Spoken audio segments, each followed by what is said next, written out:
Hello, नमस्कार, सत श्री अकाल। कैसे हैं आप सब लोग? और आज फिर से एक लाइव के माध्यम से आप सभी लोगों के सामने उपस्थित हूँ।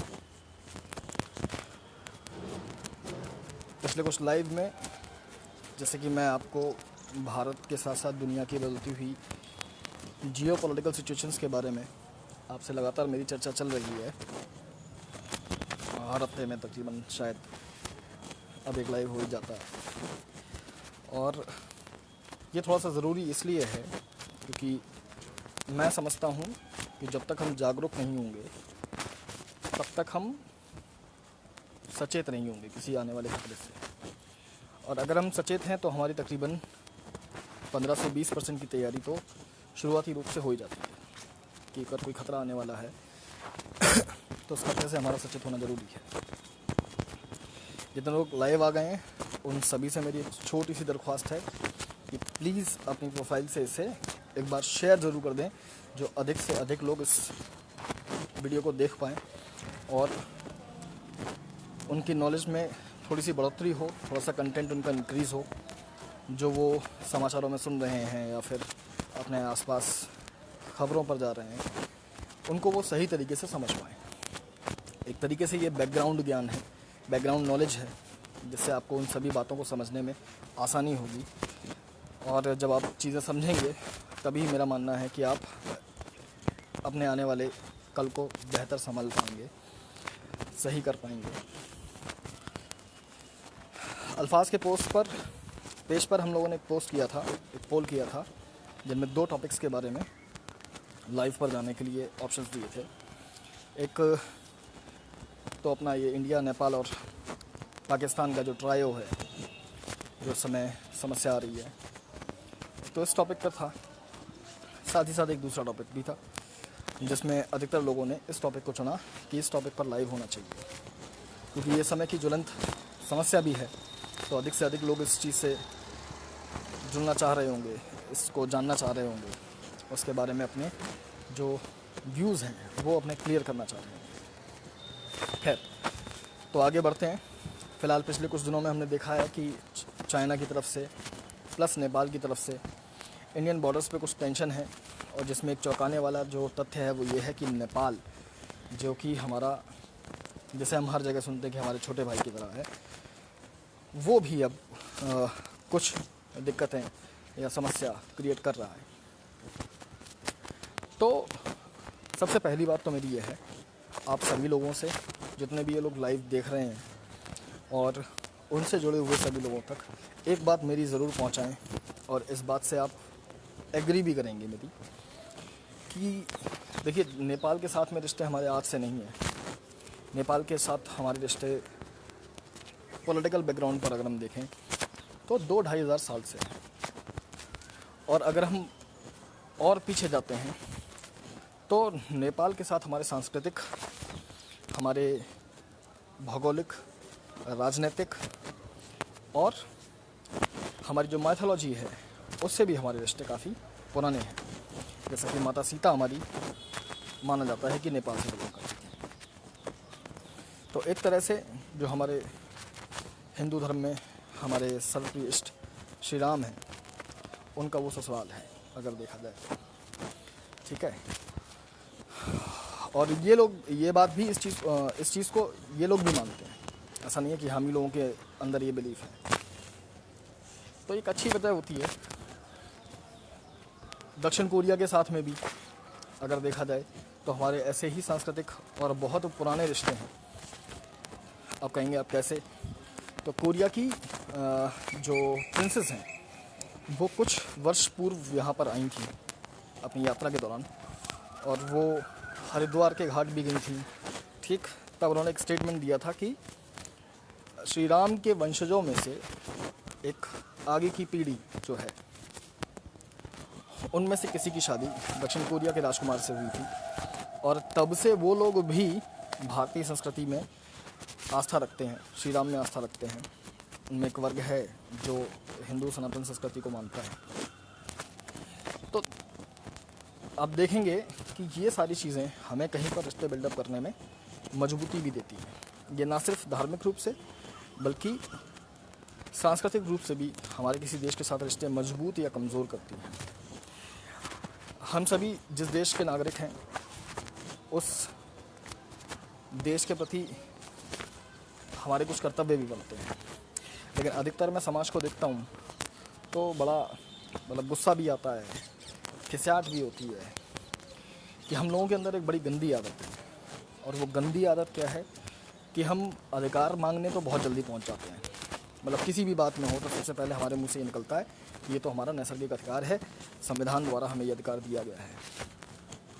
लेकिन मुझे यदा कदा ही शायद एक आध आदमी ऐसा दिखता है, चाहे मैं सोशल मीडिया पे देखूं, चाहे मैं अपने आस पड़ोस में देखूं, चाहे मिलने जुलने वालों में देखूं, कि आप और हम कर्तव्यों के प्रति सचेत नहीं हैं और ना ही हम कभी अपने कर्तव्यों के प्रति बात करते हैं कि हमारे अपने देश के लिए कुछ कर्तव्य भी बनते हैं और वो कर्तव्य हमेशा कंस्ट्रक्टिव होने चाहिए, जिससे देश की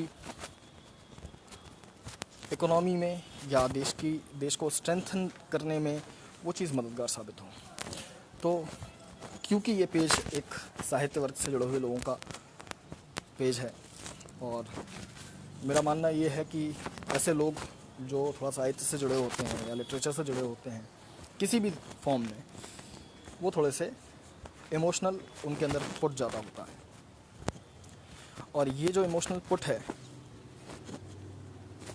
ये आपको कहीं ना कहीं चीज़ों को ग्रास्प करने में मदद करता है। तो मेरी आपसे एक सबसे पहली जो दरख्वास्त है, विनती है, वो ये है कि अधिकार तो ठीक है दोस्त, लेकिन अधिकार हमें कब मांगने चाहिए? अधिकार हम तब मांगें जब हम अपने कर्तव्यों को पूरा कर रहे हैं। तो ये बात याद रखिए कि आप अपने अधिकारों को तभी मांगें जो एसेंशियल अधिकार हैं मांगें, मैं मना नहीं करता हूँ, लेकिन कम से कम एक नज़र अगर आपके अधिकारों पर है तो दूसरी नज़र आपके कर्तव्यों पर भी होनी चाहिए। और ये एक तरह से नहीं, कई तरीके से आपको मदद करता है। ठीक, जो भी दोस्त इस समय लाइव हैं प्लीज़ करके एक बार शेयर ज़रूर कर दीजिए, जिससे ये जो बात है, आज का टॉपिक बहुत ज़्यादा ज़रूरी है, बहुत ज़्यादा इन्फॉर्मेटिव है। ठीक, इससे आपको पूरा नेपाल और चाइना का जो ये कन्फ्लिक्ट हो रहा है, पूरा जो इशू है वो आपको क्लियर हो जाएगा और फिर आपकी समझदारी है कि आपको इस पर किस तरीके से एक्ट करना चाहिए या नहीं करना चाहिए। घर में बैठकर भी आप एक्ट कर सकते हैं। ठीक है, मैं प्रोटेस्ट में हिस्सा लेने के लिए बात नहीं कर रहा हूँ या किसी तरीके का आपसे आंदोलन करने की बात नहीं कर रहा हूँ, अपनी मनोवृत्ति में थोड़ा सा बदलाव लाने की बात कर रहा हूँ। अगर हम अपनी मनोवृत्ति बदलेंगे तो एक आदमी ही समाज की मनोवृत्ति बदल पाएगा, धीमे धीमे करके। अकेला चना भाड़ नहीं फोड़ सकता, ये बात चने पर आधारित है। ठीक है, लेकिन अकेला इंसान समाज में बदलाव ला सकता है और ऐसे हमारे पास में कई उदाहरण हैं। तो मुहावरों का या लोकोक्तियों का सहारा लेकर हम खुद की जिम्मेदारियों से बचें, तो वो चीज़ मेरे मायने में, मेरी समझ में अच्छी नहीं है। तो आज बात करते हैं नेपाल, चाइना और इंडिया के ट्रायो रिलेशनशिप पर। इसमें हम फिर से सबसे पहले उठाएंगे चीन को ही उठाएंगे, क्योंकि नेपाल जिस समय ये लाइव के लिए पोल डाला गया था उस समय नेपाल का थोड़ा सा इमर्जिंग इशू था। हालांकि वो कुछ हद तक सॉर्ट आउट भी हुआ है, लेकिन नेपाल के साथ साथ अभी चाइना ने, जैसे नेपाल डाउन हुआ है वैसे ही चाइना ने अपना सीन क्रिएट करना स्टार्ट कर दिया और लद्दाख में वो उस समय हमारे बॉर्डर पर वो बैठा हुआ है। धनंजय दुबे आ चुके हैं, नमस्ते सर। नमस्कार भाई, बढ़िया हालचाल। और दीपक सिंह भी आ चुके हैं। हेलो दीपक भाई, कैसे हाल? प्लीज़ शेयर कर दीजिएगा इसको एक बार, जिससे थोड़ा सा ज़्यादा लोगों में इसकी पहुंच बैठे। और ये मेरे लिए नहीं बट नॉलेज के लिए तो ज़रूर शेयर करिएगा, ठीक है, जिससे ये नॉलेज थोड़ी सी और लोगों में भी पहुंचे। सेम ईयर दीपक भाई। चलिए तो शुरुआत करते हैं अपने आज के टॉपिक की, कि आखिरकार कैसे चीन, नेपाल और पाकिस्तान की मदद से हमें घेरने बैठा हुआ है और आखिरकार नेपाल इसमें शामिल क्यों है। ठीक है, जिस जगह से हमें आश्वस्त होना चाहिए, आखिरकार हमें वहाँ से खतरा क्यों दिख रहा है या वहाँ से हमें समस्या क्यों हो रही है। तो सबसे पहले हम उठाएंगे चाइना को। अब चीन का ये जो लद्दाख वाला मामला है, ये मामला क्या है, तो शुरुआत से शुरुआत करते हैं। ठीक है, शुरुआत अगर हम करें तो साल था 1952 का। 1952 में हमारे जो पहले प्रधानमंत्री थे पंडित जवाहरलाल नेहरू, इन्होंने नेपाल के साथ में पंचशील समझौता जो है वो साइन किया था। ठीक, सॉरी 54 में, गलती हो गई, 1954 में पंचशील समझौता साइन किया था। 1962 में, देखिए 54 और 62 के बीच में फ़र्क क्या है, मैं आपको है ना गहराइयों में डुबोता हुआ ले चलूँगा, इसलिए पेशेंस रख कर सुनिएगा। ठीक, और एक जगह इत्मीनान से बैठ कर सुनिएगा, क्योंकि गहराई में नहीं डूबे ना, ऊपर से निकल गए तो फिर बेकार है। मेरा बोलना बेकार, आपका सुनना बेकार, टाइम देना भी बेकार है। 1962 में हमारे चीन के साथ में युद्ध हुआ, और वो जो युद्ध था वो एक तरीके से अनएक्सपेक्टेड युद्ध था। क्यों? क्योंकि उस समय पूरे हिंदुस्तान में हिंदी चीनी भाई भाई के नारे लग रहे थे, जैसा कि हमने अपने बड़े बुजुर्गों से सुना हुआ है। ठीक, कि हिंदी चीनी भाई भाई, और ये जो हिंदी चीनी भाई भाई का हम नारा लगाते हुए एकदम से चीन हमारे सामने हथियार लेकर खड़ा हो गया, तो यहाँ पर सबकी आंखें जो हैं वो अपने कक्षों से बाहर निकल आईं, और कि अचानक से हुआ क्या। लेकिन ये जो चाइना है, इसकी आप फितरत समझिए, ये उन सो कॉल्ड, अगर इसकी पर्सनालिटी बताएं तो ये उन इंसानों की पर्सनालिटी में आता है जो अपने सिवाय किसी दूसरे का भला देख नहीं सकते। हमारे आसपास में लोग हैं ना, जैसे हमारे आसपास में लोग होते हैं ना, उनकी मनोवृत्तियाँ जो होती हैं, वैसे ही देशों की भी मनोवृत्तियाँ होती हैं। हिंदुस्तान की अगर मैं मनोवृत्ति आपको बताऊं, तो एक आम जो मिडिल क्लास फैमिली की जो मनोवृत्ति होती है, उसे जिन जिन समस्याओं से गुजरना पड़ता है, कमोबेश आप कभी बैठिएगा, एनालाइज करिएगा इस बात को, हिंदुस्तान भी तकरीबन उन्हीं समस्याओं से, उन्हीं चुनौतियों से गुजर रहा है। एक आम मिडिल क्लास फैमिली के घर में जितने बवाल होते हैं, उतने हिंदुस्तान में भी होते हैं। उसकी अपने पड़ोसियों के लिए जैसी जिम्मेदारी बढ़ती है एक जिम्मेदार मध्यम वर्गीय परिवार की, वैसे वो भी अपने पड़ोसियों की मदद कर रहा है। हम अगर अपने देश की बात करें, कई सारी चीज़ें हैं, मैं इस तरफ नहीं जाऊंगा, ये मैं आपके ऊपर छोड़ता हूँ कि आप इस चीज़ को एनालाइज़ करें और देखें कि आपके देश के जो फैसले हैं, वो फैसले दरअसल कॉपी पेस्ट हैं एक आम मध्यम वर्गीय जिम्मेदार और सही इंसान के कार्यों के जैसे। कभी भी उठा लीजिए, कोई भी टॉपिक उठा लीजिए, इस चीज़ को आप मैच करेंगे। ठीक, मैं तकरीबन राजनीति को ज़्यादा लंबे अरसे से नहीं, लेकिन हाँ 2003 में मेरा शायद हाई स्कूल मैंने पास किया था, उसके बाद से मेरी एक थोड़ी सी नज़र इस मुद्दों पर रहती थी। हमेशा कुछ ना कुछ देखता सुनता रहता था, समझता रहता था, एनालाइज करता रहता था। तो 3 से 2020 तकरीबन 17 साल हो गई, और इन 17 सालों में काफ़ी हद तक मैंने बहुत सारी चीज़ें एनालाइज़ की हैं, जिनके बेसिस पर मैं आप लोगों के सामने आया हूँ। तो 62 की जब जंग शुरू हुई, ठीक, ये जंग हम हार गए। क्यों हार गए? ये जंग हमारे सेना की हार नहीं थी, इस बात को मैं आपको क्लैरिफाई कर दूं। ये हमारी सेना की हार कतई नहीं थी, ये हमारी एक पॉलिटिकल हार थी। क्यों?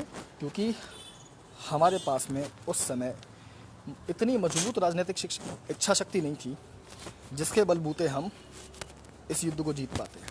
आपने कई किस्से सुने होंगे, कई कहानियाँ सुनी होंगी कि सैनिकों के पास में जूते तक नहीं थे जो बर्फ़ पे चलने वाले जूते होते हैं, और इसके बावजूद वो लड़े। तो आप उनके शौर्य की एक बार सोचिए कि क्या शौर्य रहा होगा उनका। ठीक, किस तरीके से उन्होंने इस जंग को अंजाम दिया होगा।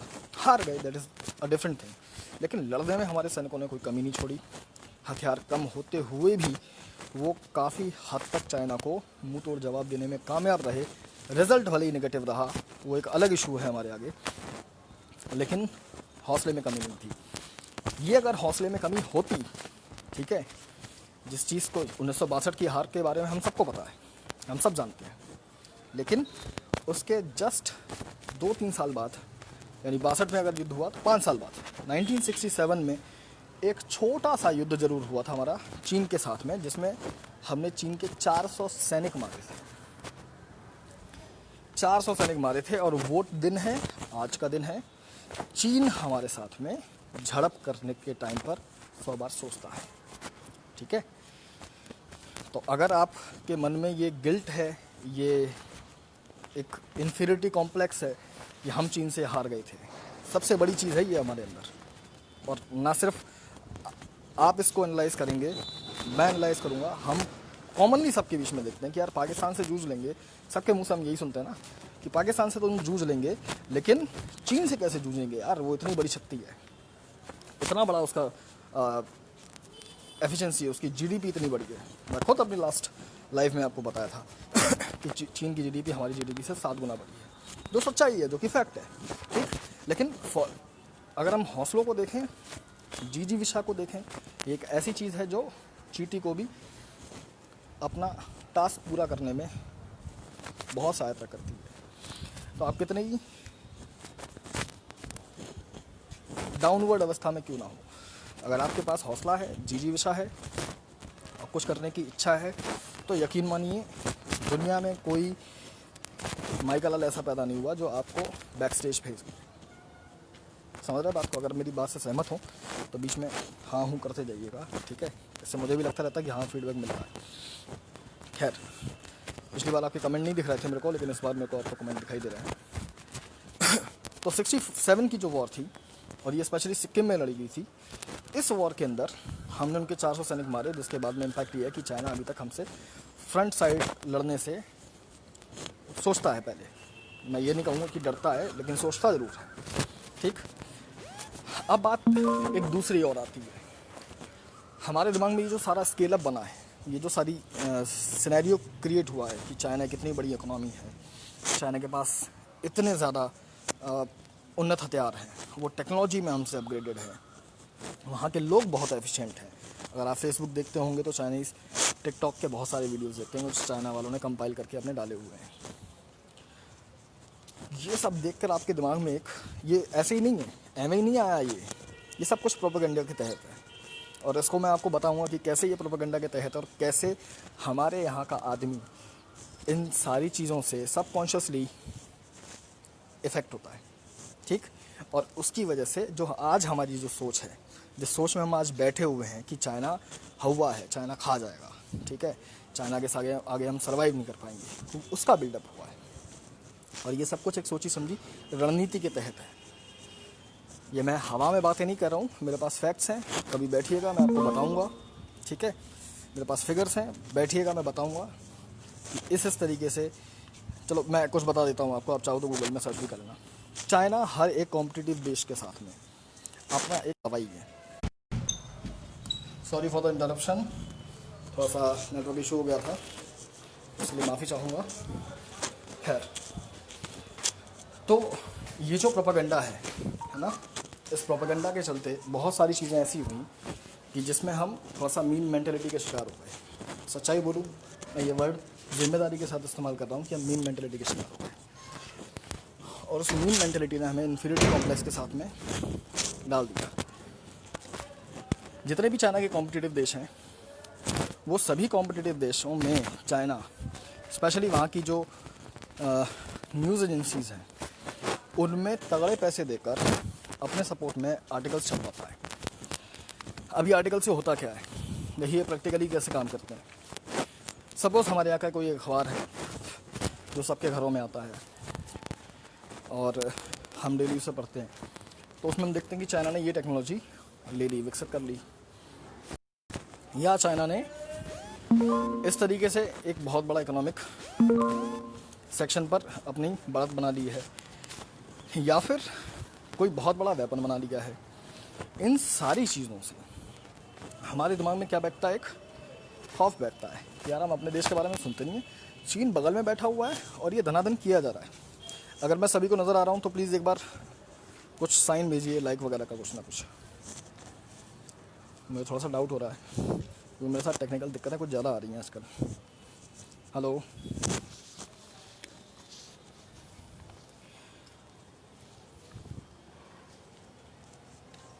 ठीक है। तो 67 की ये जो वॉर थी, ये 67 की वॉर में अगर आप देखेंगे तो आपको मालूम पड़ेगा, इसका एक छोटा सा पोर्ट्रे है, हमारे बॉलीवुड ने करके दिखाया। अर्जुन रामपाल की एक मूवी आई थी शायद साल या 1.5 साल पहले के आसपास, जिसका नाम था पलटन। फ्लॉप हो गई थी, ठीक, हिट नहीं हो पाई थी, क्योंकि हम जैसे लोगों को कहाँ इतना वो रहता है कि हम कौन सी मूवी देखेंगे, फौज के ऊपर है, लड़ाई होगी यार, और कुछ नहीं होगा। हमें क्या चाहिए, रोमांस चाहिए। हमें देशभक्ति से कम मतलब होता है जब हमारे सर के ऊपर बीतती है, उससे पहले हमें देशभक्ति से मतलब नहीं होता है। ये मैं कॉमन रियलिटी बता रहा हूँ, ग्राउंड रियलिटी। तो ये सारी जो चीज़ें हैं, पल्टन मूवी में 1967 का जो इंसिडेंट था वो शो किया गया है। अगर आप वो मूवी देखोगे, ठीक है, या उसकी कुछ क्लिप्स देखोगे यूट्यूब पर जाकर, तो कैसे हमारे सोल्जर्स ने चाइना को बैक ऑफ किया था वो आप वहाँ पर स्ट्रेट अवे देख पाओगे। कुछ वीडियोस फेसबुक पर भी आप या गूगल पे भी आपने देखे होंगे, यूट्यूब पर, जिसमें एक बॉर्डर के ऊपर चाइनीज़ सोल्जर्स के साथ में हमारा कॉन्फ्लिक्ट चल रहा है। एक लाइन बनी हुई है पत्थरों की, उसके एक तरफ चाइनीज़ सैनिक हैं, दूसरी तरफ इंडियन सोल्जर्स हैं, और ये एक दूसरे को पुश कर रहे हैं, धक्का दे रहे हैं। ठीक है, ये अच्छा धक्का दे रहे हैं, ये चाइनीज़ बॉर्डर पे होता है। धक्का देने वाला सिलसिला चाइनीज़ बॉर्डर पे होता है, यहाँ बंदूकें नहीं चलती। ये बात मैं आपको बता दूँ क्यों, क्योंकि इंडिया और चाइना के बीच में एक ट्रीटी है जिसके तहत हम ये अपने बॉर्डर इश्यूज़ को लेकर फौरी तौर पर, जब तक जंग अनाउंस नहीं होती तब तक हम गन फायर नहीं करेंगे। ठीक है, गन फायर सिर्फ तभी होगा जब आपकी जंग जो है उसका अनाउंसमेंट हो जाएगा। उससे पहले मुद्दे पे लौटते हैं अपने। चाइना के बीच में और इंडिया के बीच में कभी हम सिक्किम से खबर सुनते थे, कभी हम अरुणाचल प्रदेश से खबर सुनते हैं, और कभी हम लद्दाख से सुनते हैं। ये 3 अलग अलग जगहों से सुनते हैं। तो पहले तो अगर आप इंडिया का मैप देखोगे तो चाइना की जो बाउंड्री है जो हम शेयर करते हैं वो तकरीबन 3488 किलोमीटर की बाउंड्री शेयर करते हैं। हमारा जो बॉर्डर है वो 3488 किलोमीटर लॉन्ग है। और ये कहाँ कहाँ पर है ये मैं आपको बताऊँ। नॉर्थ साइड में अगर हम देखेंगे तो जम्मू कश्मीर में ये लद्दाख का रीजन हो गया अपना। ठीक है, दिमाग में है ना, अपने मार्क करते जाना। जम्मू कश्मीर में ये लद्दाख का रीजन हो गया। जम्मू कश्मीर से आप नीचे उतरते हैं तो आपको हिमाचल और उत्तरांचल मिलेगा। हिमाचल और उत्तरांचल में भी चाइना का बॉर्डर लगता है। ठीक, फिर आप यहाँ से चाइना का बॉर्डर बंद हो जाता है क्योंकि नेपाल की टेरिटरी स्टार्ट हो जाती है यहाँ से। ठीक, और नेपाल जहाँ ख़त्म होता है, पूरा नेपाल क्रॉस किया, फिर चाइना का बॉर्डर नेपाल के साथ में लगता है उसके बाद में, नेपाल के नॉर्दर्न रीजन से। और जब आप नेपाल ख़त्म हो जाएगा, नेपाल के बाद में चाइना का बॉर्डर स्टार्ट होता है सिक्किम से लेकर अरुणाचल प्रदेश तक। समझ गए? यानी ऊपर से आया, ये नेपाल का पूरा रीजन छोड़ दिया, इसके बाद पीछे शुरू हो गया सिक्किम से अरुणाचल प्रदेश तक का। तो ये जो लेंथ बनती है इंडिया के साथ में, ये 3488 किलोमीटर्स बनती है। और यहाँ पर कोई भी डेफिनेट बॉर्डर लाइन नहीं है। क्यों नहीं है बॉर्डर लाइन? ये एक सवाल आता है कि भाई देश को आज़ादी के 70 साल हो गए और इन 70 सालों में हमने चीन के साथ अपना बॉर्डर नहीं खींच पाया। बिल्कुल हाँ, सही सुन रहे हो आप। चीन के साथ में आपका कोई भी डेफिनेट बॉर्डर कहीं पर भी नहीं है, ये बात याद रखिएगा। तो फिर बॉर्डर मैनेज कैसे करते हैं, मेंटेन कैसे करते हैं हम? कैसे मालूम पड़ता है हमें कि ये हमारा इंडिया की टेरिटरी है या फिर चाइना की टेरिटरी है? तो उसके लिए कुछ ऐसे लैंड फीचर्स हैं जिनको इन्होंने माना हुआ है। मैं लैंड फीचर्स नहीं बोलूँगा, वाटर बॉडी फीचर है। जैसे स्पेशली अगर आप देखोगे लद्दाख के रीजन में, तो यहाँ पर एक नदी है जिसका नाम आपका पेंडोंग नदी है। ठीक है, इस पेंडोंग नदी में क्या होता है आपके, अच्छा मेरा फ़ोन आज वास्तव में हैंग कर गया, ये चल रहा है धनाधन। Deepak ji, north east side में अपना ये अरुणाचल प्रदेश मिलता है। कल मैं अपना साइलेंट नहीं कर पा रहा हूँ क्योंकि मेरे फ़ोन में कुछ दिक्कत है। ठीक है, थोड़ा सा कॉपरेट करिएगा। थोड़ा सा तंद्रा में भंग हो जाता है, तंद्रा अपनी। ठीक है, तो थोड़ा सा कॉपरेट करिएगा। तो क्या होता है कि नॉर्थ की साइड में ये अब जो अपना अरुणाचल प्रदेश का इलाका है, ठीक, लद्दाख इधर नॉर्थ साइड में लद्दाख का रीजन है। ठीक, नीचे इधर उतर के आता है। तो लद्दाख की सबसे पहले हम बात करते हैं कि पेंडोंग रिवर है। इस पेंडोंग रिवर की जो लंबाई है वो अप्रॉक्स जो आपकी पड़ती है 135 किलोमीटर के आसपास है। ठीक, इस 135 किलोमीटर्स में 45 किलोमीटर की जो टेरिटरी है वो इंडिया के अंदर आती है, और 45 के ऊपर जो आपकी 90 जो बचा, 135 में से 45 हटा देंगे हम तो 90 किलोमीटर्स बचते हैं, वो चाइना के अंदर में है। अच्छा, इसको भी कैसे इन्होंने डिवाइड किया है कि इस नदी का ईस्टर्न पोर्शन इंडिया का बॉर्डर, ये नदी भी बीच में से बांटी हुई है। यानी ये नदी आधी चाइना की है और ये नदी आधी इसकी अपनी हिंदुस्तान की है। ठीक है, यानी इस नदी का मिड पॉइंट चीन ने बॉर्डर की तरह डिसाइड किया है। देखो, ये कोई बॉर्डर होता है, नदी कभी अपना अपवाद क्षेत्र बढ़ा ले, ठीक, या कभी नदी का अपवाद क्षेत्र कम हो जाए तो आपके बॉर्डर एरियाज़ पे भी थोड़ा बहुत इशू रहेगा। तो एक तो ये इशू हो गया। अब ये जो पेंडोंग रिवर है, लद्दाख में क्या बवाल चल रहा है मैं उसका बता दूँ, उसके बाद में बाकी जगहों पर क्या बवाल है सारे बॉर्डर एरियाज़ में, वो बता देता हूँ। इस पेंडोंग रिवर से 8 उंगलियों जैसी शेप्स बनती हैं। जैसे अपनी उंगलियां हैं ना, ये ऐसी कुछ 4 ये हैं, 4 और जोड़ी जिनमें 8 फिंगर लाइक प्रोजेक्शंस बनती हैं। इन फिंगर लाइक प्रोजेक्शंस के बाकायदा सीरियल नंबर हैं। इनके वैसे कोई जोग्राफिकल नेम नहीं है, ठीक है। इनको मैथमेटिकल नेम ही दिया गया है। फिंगर नंबर 1 बाकायदा फिंगर से ही संबोधित करते हैं इसको। फिंगर नंबर 2, 3, 4, 5, 6, 7, 8, ठीक, इस तरीके से। अब ये जो 8 जो फिंगर लाइक प्रोजेक्शंस हैं, इनमें से जो चीन क्लेम करता है वो करता है तकरीबन 6, यानी 8 से नीचे उतरते हुए डिसेंडिंग पोजीशन में, यानी 8, 7, 6, 5, 4, ठीक, ये करता है चाइना अपनी तरफ। लेकिन इंडिया कहता है नहीं, ये आधी आधी बटेंगी। 1, 2, 3 और 4 ये इंडिया के पास में है, ठीक है, और बाकी की उधर कहता है कि वो तुम्हारा इलाका है। चीन इस बात पर राजी नहीं होता। चीन इस बात को कहता है कि नहीं भाई, ये ऐसा है, ये 8 तो हमारी हैं, तुम्हारी 2 से ज़्यादा की हद नहीं है, तुम 2 से आगे नहीं बढ़ोगे, हम इस 6 तक रहेंगे, ठीक। लेकिन इंडिया ऐसा नहीं मानता। बहुत स्ट्रेटेजिक पॉइंट है ये यहाँ पर। लद्दाख से हम काराकोरम हाईवे को टच कर सकते हैं, ठीक, और वो एक अपने आप में बहुत बड़ी विनिंग सिचुएशन होगी युद्ध के टाइम पर, क्योंकि वहाँ से हम फ़ौज को आसानी से पहुँचा सकते हैं। तो इस से पहले 1962 में अगर हम देखें तो एक्साई चिन का जो इलाका था वो चीन ने हमारा ले लिया था। और न सिर्फ एक्साई चिन का इलाका लिया था, आपकी नॉलेज के लिए बता दूं, चीन ने उस समय सिक्किम पर भी हाथ मारा था, ठीक।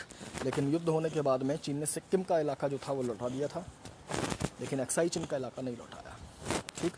तो अगर देखा जाए तो पूरा कश्मीर जो है वो उसके 3 हिस्से हो गए। एक पीओके में चला गया था, ठीक, एक हमारे पास रह गया, और एक एक्साई चिन का इलाका, लद्दाख वाला रीजन जो है, इसे चीन उठा के ले गया। चीन इसे इसलिए वापस नहीं किया क्योंकि सिक्किम की जो स्ट्रेटेजिक लोकेशन थी उस समय उसके हिसाब से बहुत ज़्यादा इंपॉर्टेंट नहीं थी, लेकिन आज के टाइम पर वो भी इम्पॉर्टेंट है। और अक्साई चिन की जो स्ट्रेटजी थी उस समय वो पूरा अपना रूट मैप बना चुका था। सी पैक की घोषणा जो हमने आप सुनी है आके 2015 के आसपास में, वो संरचना कहीं ना कहीं उसके दिमाग में बहुत पहले से थी कि हम ज़मीनी रास्ते से पूरे यूरोप से जुड़ें, पूरे सेंट्रल एशिया से जुड़ें, और हमें व्यापार के लिए एक नई मंडी मिल जाए, ठीक है। दिमाग में अपने मैप चलाते रहिएगा। तो ये जो अक्साई चिन का इलाका था ये चीन ने वापस नहीं किया। अब हमारे तो चाहिए भाई। आपने लोकसभा में अमित शाह का बयान भी सुना होगा। अमित शाह जी ने क्या कहा था कि भाई साहब जान दे देंगे इसके लिए, ठीक है, और वो डायलॉग बहुत फेमस भी हुआ था। और मुझे पसंद है कि एक आदमी में किसी में देश की लिए जिद होनी चाहिए, ठीक है, क्योंकि आप तो सुनी सुनाई बातों से अपना माइंड मेकअप करेंगे। हम लोग सुनी सुनाई बातों से अपना माइंड मेकअप करने वाली कौम में से हैं, इस बात को याद रखिए। हमें कोई भी लगेगा कि किसी ने कुछ थोड़ा बहुत नॉलेज दे दिया, उसके ऊपर फिर हम ज़्यादा सोचेंगे नहीं, उसकी बात वैसी ही मान लें। हाँ, इस बात में मैं भी शामिल होता हूँ, लेकिन मैं आपको खुला बोलता हूँ कि आप जाकर इन चीज़ों को चेक करिए, आपको ये चीज़ें बिल्कुल वैसी ही मिलेंगी। फैक्ट्स वगैरह जो मैं दे रहा हूँ आपको, वो आप एग्जैक्टली चेक करें जाके गूगल पे या कहीं किसी बुक्स के माध्यम से, वो आपको उसमें कुछ भी गलती नहीं होगी। ना मैं कुछ ओवर बोलूँगा, ना मैं कुछ कम बोलूँगा, जो सही होगा वही बोलूँगा। अब ये तो हो गया पेंडोंग वाला कि 8 फिंगर लाइक प्रोजेक्शंस हैं, इनमें से चाइना हमें बोलता है कि आप 2 की हद में रहो और हमें 6 चाहिए। तो इंडिया मना कर रहा है। और अभी पिछले ही साल BRO, ठीक है, BRO एक संस्था है जो भारतीय फ़ौज के लिए रोड बनाने का काम करती है। इसका नाम है बॉर्डर रोड ऑर्गेनाइजेशन, ठीक है। आप में से कई लोगों ने सुना होगा, जिन्होंने नहीं सुना होगा उन्हें मैं बता दूं, ये दुर्गम रास्तों में, यानी जहां पर ये अपने नॉर्मल PWD वाले वर्कर्स जो हैं ये काम नहीं कर पाते, ऐसी जगहों पर जो ऊंचे पहाड़ी इलाके हैं, जहां पर टेम्परेचर, पानी, आंधी, इन सब के बवाल रहते हैं, वहाँ पर ऑल वेदर रोड बनाने का काम BRO ने किया है। 75% ये कंप्लीट होने की पूरे उसमें आ गया है, फॉर्म में आ गया है।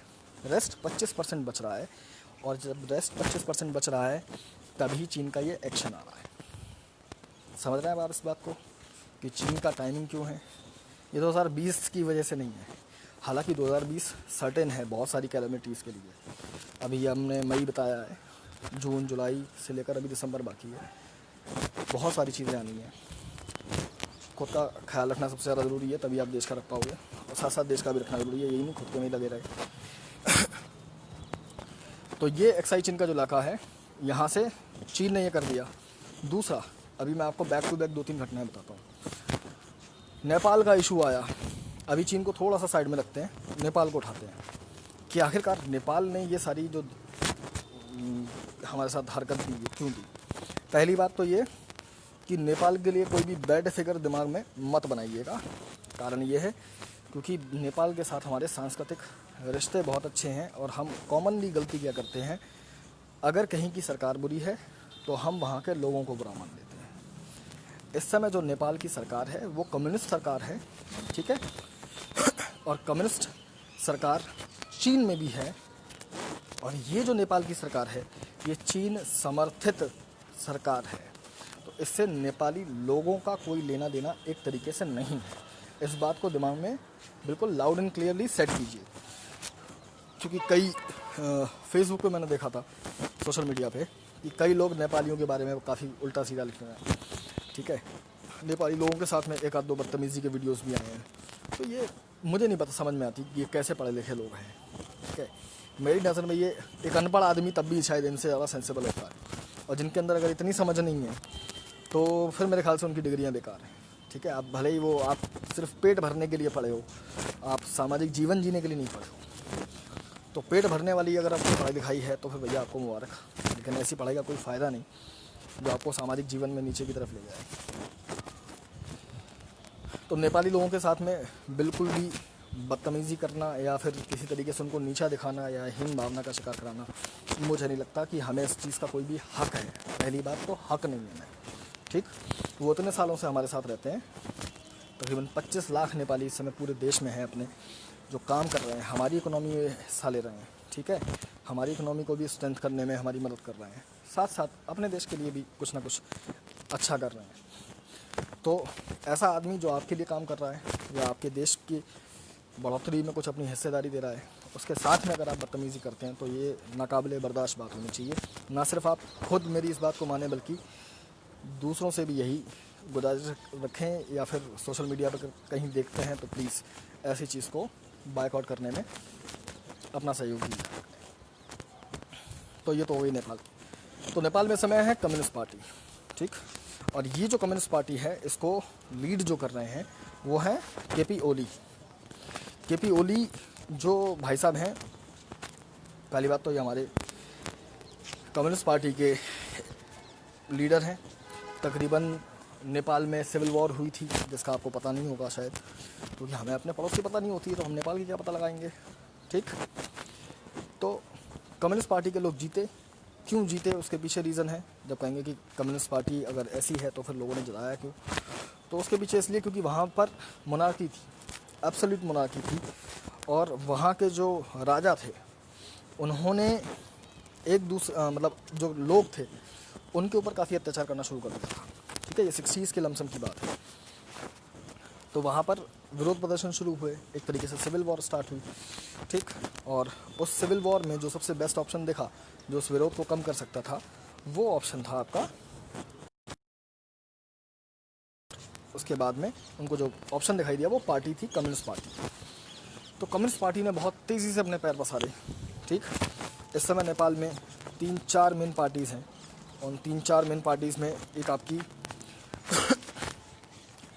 नेपाल कम्युनिस्ट पार्टी, ठीक है।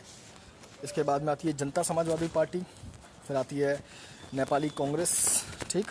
और एक बाकी जो अपने इंडिपेंडेंट लोग जो लड़ते हैं वो। तो सबसे ज़्यादा अगर वोट शेयर किसी के पास में है तो वो नेपाल कम्युनिस्ट पार्टी के पास में है, ठीक। इसीलिए से उनकी सरकार भी बनी है। इनकी सरकार 2016 में भी बनी थी, सॉरी 2015 में, ठीक। लेकिन ये जो सरकार थी 2015 में जो बनी थी, ये सरकार बीच में आकर गिर गई थी। 2015 में भी अगर आपको थोड़ा बहुत याद हो, करंट अफेयर से आपका रिश्ता नाता रहा हो, तो आपको याद होगा कि नेपाल गवर्नमेंट की तरफ से इंडिया के खिलाफ कुछ अच्छे स्टेटमेंट्स जारी नहीं हुए थे। 2016 में ये सरकार जो थी गिर गई, ठीक। फिर एक दूसरी सरकार बनी जो इंडिया सपोर्टिव थी, नेपाली कांग्रेस। फिर ये दोबारा से चुनाव हुए, अब की बार पूर्ण बहुमत से आए। सरकार गिनी, इसका मतलब कि पहली बार ये कोalition की सरकार थी, बहुमत उसकी क्या नाम अल्पमत की सरकार थी, सपोर्ट लेकर बनी थी। इस बार ये पूर्ण बहुमत से आ गए। अब पूर्ण बहुमत से आ गए तो इसका मतलब कि इनका पूरा कार्यकाल बिल्कुल एकदम चौकस है और इनके कार्यकाल को कोई भी ग्रहण नहीं लग सकता। ये कर क्यों रहे हैं ऐसा कि तुमने ये कर दिया, तुमने वो कर दिया, और चीन के वायरस से बुरा या इटली के वायरस से बुरा इंडियन वायरस है। ये ऐसे बेवकूफ़ी वाले जो कमेंट्स हैं ये केपी ओली ने क्यों दिए? ये दिए चीन के कहने पर, ठीक। अब आप बोलेंगे कि इसका क्या सबूत है, तो काठमांडू पोस्ट पर जाइए, जो नेपाल का ऑफिशियल न्यूज़पेपर है, उसमें बाकायदा उन्होंने जो चीनी एम्बेसडर है, ठीक है, उनके व्यूज़ और थॉट्स शेयर किए। ना सिर्फ व्यूज़ और थॉट्स शेयर किए हैं बल्कि ये भी लिखा है कि इनकी केपी ओली के साथ में मल्टीपल मीटिंग्स हुई हैं, ठीक, जिनमें इन्होंने आगे का दिशा और रास्ता तैयार कराया है। अगर आपने मेरे पुराने लाइव्स देखे होंगे, ठीक है, तो फिर मैं अपने पुराने वीडियो को एक वर्ड के अंदर निपटा सकता हूँ। चाइना का एक डेब्ट ट्रैप मैंने आपको बताया था अपने पिछले लाइव में कि चाइना किस तरीके से देशों को बंधक बनाता है कर्जा देने के नाम पर। चीन की साजिश यही चल रही है नेपाल के साथ में। क्यों चल रही है? सवाल उठता है ये कि आखिरकार चीन की साजिश क्यों चल रही है। तो देखिए, आप नेपाल को आप लीजिए, नेपाल एक लंबी सी लाइन है, काफ़ी अच्छा बॉर्डर नेपाल भी शेयर करता है इंडिया के साथ में। तो नेपाल के नॉर्थ में है चाइना, काफ़ी लंबा बॉर्डर शेयर वो नेपाल चाइना के साथ भी करता है, और नेपाल के साउथ में है इंडिया, उतना ही लंबा जो अपना बॉर्डर है वो इंडिया के साथ भी शेयर करता है। और जो ब्रेथ है नेपाल की वो कोई बहुत ज़्यादा नहीं है, ठीक। ज़्यादा ब्रेथ ना होने के चलते चाइना को ये लगता है कि अगर हम नेपाल को बाल जीवन घुट्टी पिला देंगे, ठीक है, और नेपाल के साथ संबंध अच्छे कर लेंगे, एक तरीके से नेपाल के पॉलिटिकल सिस्टम पर चीन कब्जा करने जा रहा है, ये मैं आपको बता देता हूँ। अगर ये सीन इसी तरीके से चलता रहा, ठीक, ऐसे स्टेप्स अगर नेपाल की तरफ से आते रहे, तो फिर चाइना जो है चीन के पॉलिटिकल सिस्टम पर पूरी तरीके से हावी हो जाएगा। हालांकि अभी जो नेपाल ने एक्शन लिया था, उस एक्शन को वहाँ के जो विपक्ष थे उन्होंने डिसएग्री कर दिया, ठीक। तो ये तुरंत के लिए राहत भरी खबर ज़रूर है, लेकिन हम इससे लंबे टाइम तक राहत में नहीं आ सकते। नेपाल चाहता है कि इसे चाइना चाहता है कि इसे नेपाल से एक्सेस मिले अगेंस्ट इंडिया, ठीक, क्योंकि अगर नेपाल के थ्रू देखें तो नेपाली बॉर्डर को क्रॉस करके और इंडियन बॉर्डर तक आना चाइना के लिए बहुत बड़ी बात नहीं हो जाएगी। बाकायदा मैं आपको बता दूं कि चाइना ने नेपाल को ये ऑफ़र किया है कि वो उसके यहाँ रेलवे सिस्टम बिल्डअप करके देगा। और देखो, वो डेप ट्रैप वाला गेम शुरू हो जाएगा यहाँ से, क्योंकि चाइना मुफ्त में किसी को एक फूटी कौड़ी नहीं है। मतलब चाइना मुफ्त में तो बिना मतलब के अपने कहीं थूकने भी नहीं जाएगा। चाइना उस तरीके का काइया किस्म का इंसान है। तो आपकी नज़र में कोई ना कोई हम सब की नज़र में होता है, ठीक। और इन सब की नज़र एक ऐसा इंसान ज़रूर होगा जो बेहद शातिर होगा, बेहद कायना होगा। हम सब की नज़र में एक ना एक पर्सनैलिटी होगी हमारे इर्द गिर्द जो बहुत शातिर होगा, बहुत काइया होगा, जो बिना मतलब कहीं पर कुछ नहीं करने जाएगा। उस बंदे की पर्सनैलिटी को कॉपी पेस्ट कर लो चाइना की पर्सनैलिटी में, ठीक। वहाँ से आप थोड़ा सा एक आइडिया ले सकते हो, क्योंकि आप उस बंदे को ज़्यादा जानते हो, चाइना को कम जानते हो। तो मैं आपकी समझ आसान करने के लिए मैंने एग्जांपल दिया, जैसे मैंने भारत को समझने के लिए एक मध्यम वर्गीय इंसान का एग्जांपल दिया था आपको। देश चलाते तो इंसान ही है ना, देश अपने आप थोड़ा रन होता है, चलाते तो लोग ही हैं ना। चलाते लोगों में क्या होती है? सोच होती है, ठीक है, कि किस तरीके की सोच होगी उसी तरीके की देश की सोच होगी, ठीक। तो प्लस ये बोथ साइड होना चाहिए, देश की तरफ से भी होना चाहिए। अब हमारे क्या है, यहाँ क्या है, हमारे यहाँ पर 36 रोने हैं। 36 रोने इन द सेंस, अगर मोदी अगर काम करने बैठे हैं, जिसे हमने अपना प्रधान सेवक चुना है, ठीक, वो खुद को प्रधान सेवक बोलते हैं, तो हम भी चलो ठीक है प्रधान सेवक ही मानते हैं। हम नहीं प्रधानमंत्री कहते हैं, लोगों को लगे कि हाँ ये हमारा प्रधान सेवक है, तो प्रधान सेवक के ऊपर भी भरोसा होना चाहिए एटलीस्ट। ठीक, वैसे अगर देखें तो शास्त्रों की नज़रों में वो इस समय देश का राजा है, और देश के राजा के कदमों में उसका समर्थन करना, वो जो स्टेप्स ले रहा है उस स्टेप्स का समर्थन करना देश की प्रजा का कर्तव्य होता है। ठीक, तो जिस मिट्टी का आप नमक खा रहे हो उस मिट्टी को उस समय रन करने वाला इस समय वो है, तो उसके कदमों में समर्थन। अगर रिलीजियस अपने बिलीफ साइड में छोड़ दीजिए, रिलीजियस जो आपकी टेंशन्स हैं उनको साइड में रखिए, किसी भी कम्युनिटी करने में उसका साथ ज़रूर दीजिए, क्योंकि अभी ये ऐसा नाजुक दौर है जिस समय उसके कदमों को समर्थन देना हमारे लिए बहुत ज़्यादा ज़रूरी है, क्योंकि जितने मजबूत उसके पैर होंगे, ठीक, उतना ही मजबूत देश खड़ा हो पाएगा। तो चाइना काफ़ी हद तक नेपाल के अंदर इन्वेस्ट करने के मूड में है, और जैसे मैंने आपको रेलवे का प्रोजेक्ट बताया, तो रेलवे का प्रोजेक्ट नेपाल के अंदर कोई आसान काम नहीं है। सुनने में तो हमें अच्छा लगता है, लेकिन दुर्गम पहाड़ियों के बीच में से होते हुए रेल लाइन ले जाना, ठीक, आप अपने देश में देखिए, मत भागिए नेपाल को देखने के लिए। आप मेघालय में देखिए कब ट्रेन आई। मेघालय कुछ समय पहले तक पूरा देश की ट्रेनों से अछूता था, ठीक है, तो मेघालय में भी कुछ समय पहले ही ट्रेन घुसी है। इसके बावजूद अगर आप बाकी के नॉर्थ ईस्टर्न स्टेट्स को देखेंगे तो इंटरनल एरियाज़ में बहुत जगहों पर भी अभी रेल कनेक्टिविटी नहीं है। उत्तराखंड में आप देखिए, जब जाते हैं तो रेल कनेक्टिविटी आपको कितने इलाकों में मिलती है। हिमाचल में जाइए, रेल कनेक्टिविटी कितने इलाकों में मिलती है। क्या हर जगह स्टेशन है? क्या हर जगह स्टेशन है अपने? नहीं है, ठीक है। तो एक ये टफ़ चैलेंज होता है जिससे एक पूरे इंफ्रास्ट्रक्चर को डेवलप करना। तो चाइना ने इस टफ़ चैलेंज को लिया है, और इस पर काफ़ी अच्छा खासा पैसा, क्योंकि उसकी इकोनॉमी स्ट्रॉन्ग है, ठीक, वो खर्च कर सकता है, तो खर्च करने का भी इसने वो दिया है। लेकिन नेपाली सरकार जो है, नेपाल में जो इसका विपक्ष है कम्युनिस्ट पार्टी का, ये इन सब बातों को समझता है, जानता भी है, ठीक, और इसके चलते वो कभी भी ऐसे प्रोजेक्ट्स को अपनी तरफ से सहमति देने का जोखिम नहीं लेता, क्योंकि उन्हें मालूम है चीन बाकी देशों का क्या हाल कर रहा है। अकेला ऐसा थोड़ा ना कि हमारी नज़रों में ही ये सारे जियो पॉलिटिकल सिनेरियोज जो है वो क्लियर हो रहे हैं, या आपकी नज़रों में क्लियर हो रहे हैं, ये सारी दुनिया देख रही है, ठीक। और लेसन लेने वाले लेसन लेंगे, ना लेसन लेने वाले नहीं लेंगे, वो पछताएंगे, वो मारे जाएंगे बाद में, ठीक।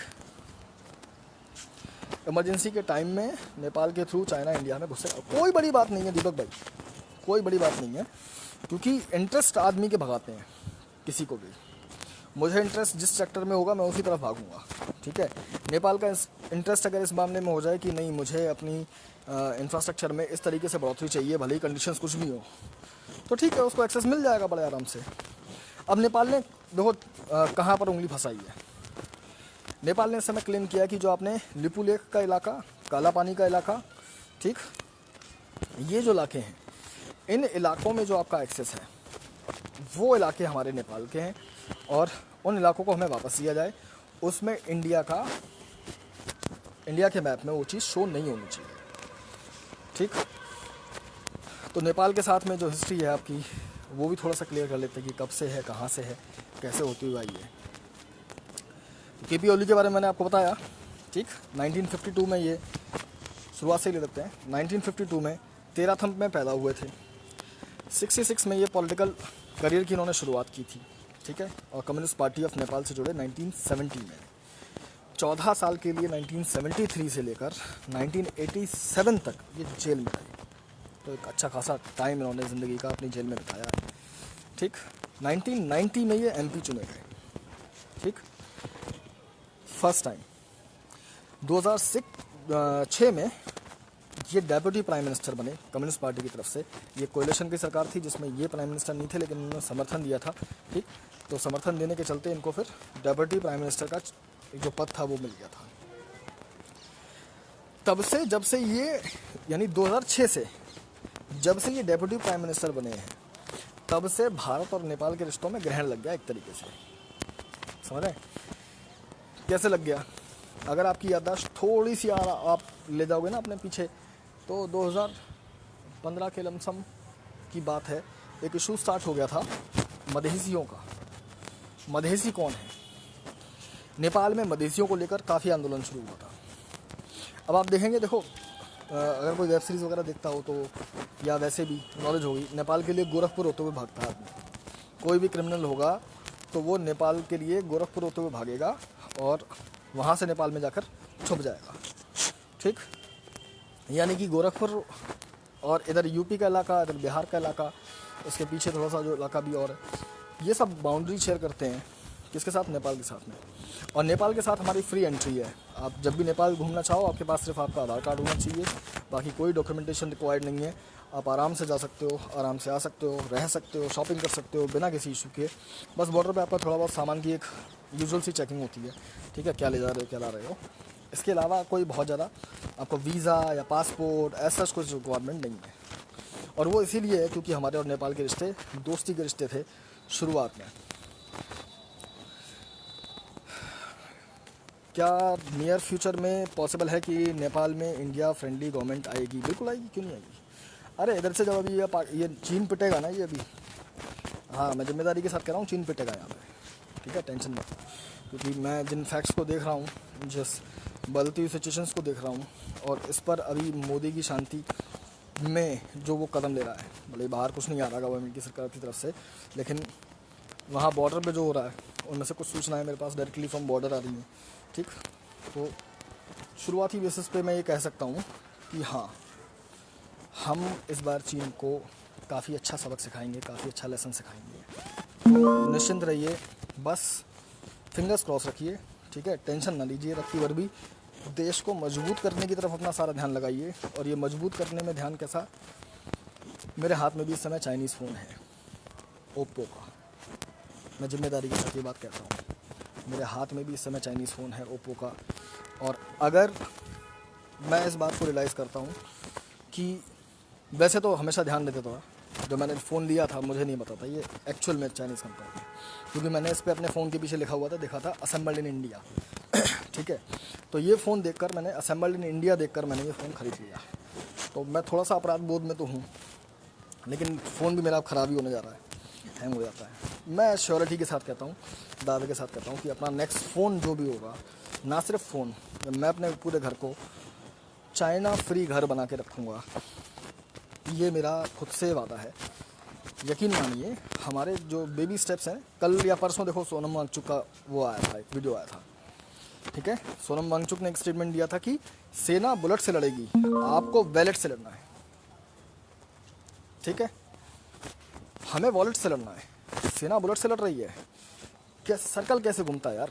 तुम मतलब जो लोग नहीं समझते हैं, जो समझते हैं वेल एंड गुड है, ठीक, जो नहीं समझते हैं उन्हें समझा दूँ थोड़ा सा। आप अगर चाइना के प्रोडक्ट ले रहे हो तो उसका रेवेन्यू सीधे कहाँ जा रहा है? चीन के पास जा रहा है। उसका जो फ़ायदा पहुँच रहा है कहाँ पहुँच रहा है? चीन के पास पहुँच रहा है।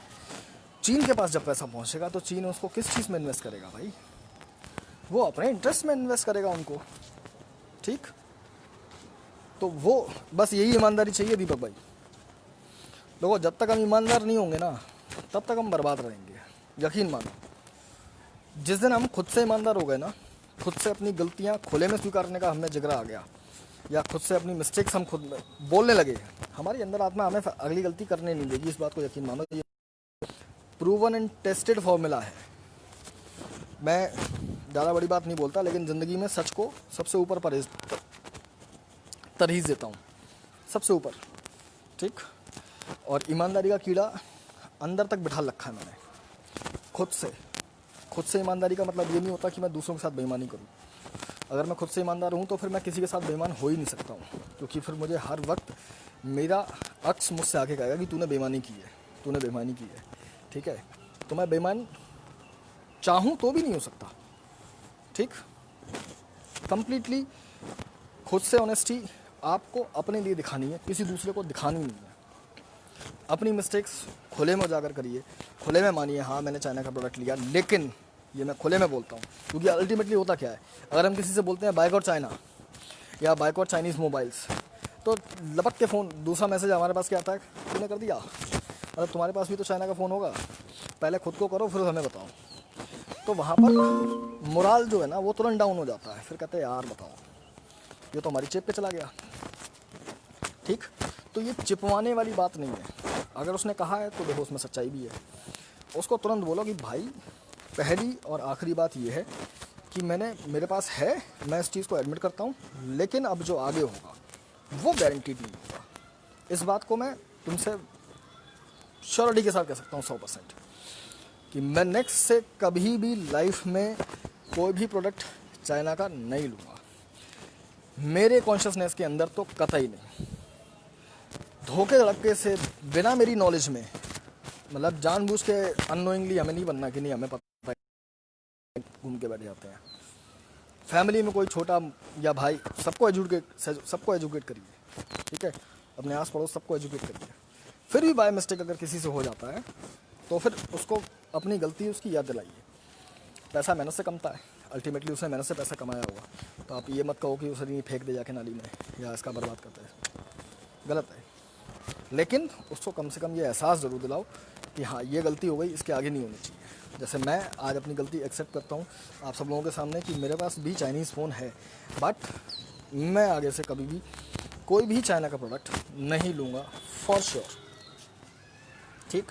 भले ही मुझे 10 दिन रुकना पड़े, आज पैसे नहीं होंगे मेरे पास उसके लिए, मैं 10 दिन रुकूँगा, मैं व्यवस्था करूँगा, ठीक। उसके बाद किसी एक चीज़ को लूँगा, लेकिन सस्ते के चक्कर में चाइना के पास में नहीं आऊँगा। क्यों? क्योंकि मुझे मालूम है अल्टीमेटली मेरी फैमिली में कई बंदे फ़ौज में भी हैं, मेरे बहुत से स्टूडेंट्स इस समय फ़ौज में सर्व कर रहे हैं, उनमें से कुछ इस समय बॉर्डर पे भी हैं, ठीक।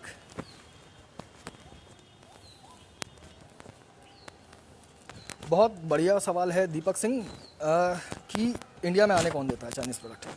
डेफिनेट सी बात है, सबको इसका जवाब पता है, और ये आपने बहुत बेहतरीन क्वेश्चन किया है, मतलब दिल मेरा गार्डन कर दिया है सवाल करके, क्योंकि मैं चाहूँगा इस सवाल का जवाब अगर जो लोग भी ये लाइव वीडियो देख रहे हैं उनको सबको भी मिले। इम्पोर्ट जब हम कोई चीज़ करते हैं किसी भी देश से तो वो बिना सरकारी अनुमति के नहीं आती, ठीक। अब सवाल उठता है कि अकेले हम ही को ये भांग क्यों चढ़ी है, अगर ये बंद करना है तो हम सरकार की तरफ से बंद कर दें, सरकार ही ना आने दें इनको, ठीक है। यही चीज़ है ना कि अगर हम सरकार नहीं आने देगी तो लोग खरीदेंगे ही नहीं, फिर जो मार्केट में अवेलेबल होगा मजबूरी में आदमी वो खरीदेगा। यही पॉइंट है ना आपका। मैं बताता हूँ आपको कि सरकार ये स्टेप क्यों नहीं ले सकती, ठीक है। अब इसको एक छोटे से एग्जांपल के तरह मैं फिर से घर में उतरूँगा। आप सपोज़ घर में हेड हैं, अपने घर के मुखिया हैं, ठीक। आपकी एक पत्नी है। अब जब आप घर में हैं, मतलब समाज में रहते हैं, तो आस पड़ोस भी होगा आपका, आस पड़ोस से लेनदारियाँ भी होंगी, देनदारियाँ भी होंगी आपकी, ठीक। सपोज़ करिए आपका पड़ोसी बहुत चालाक किस्म का इंसान है, ठीक है, और जब चालाक किस्म का इंसान है आपको उसके साथ डीलिंग पसंद नहीं आती, ठीक।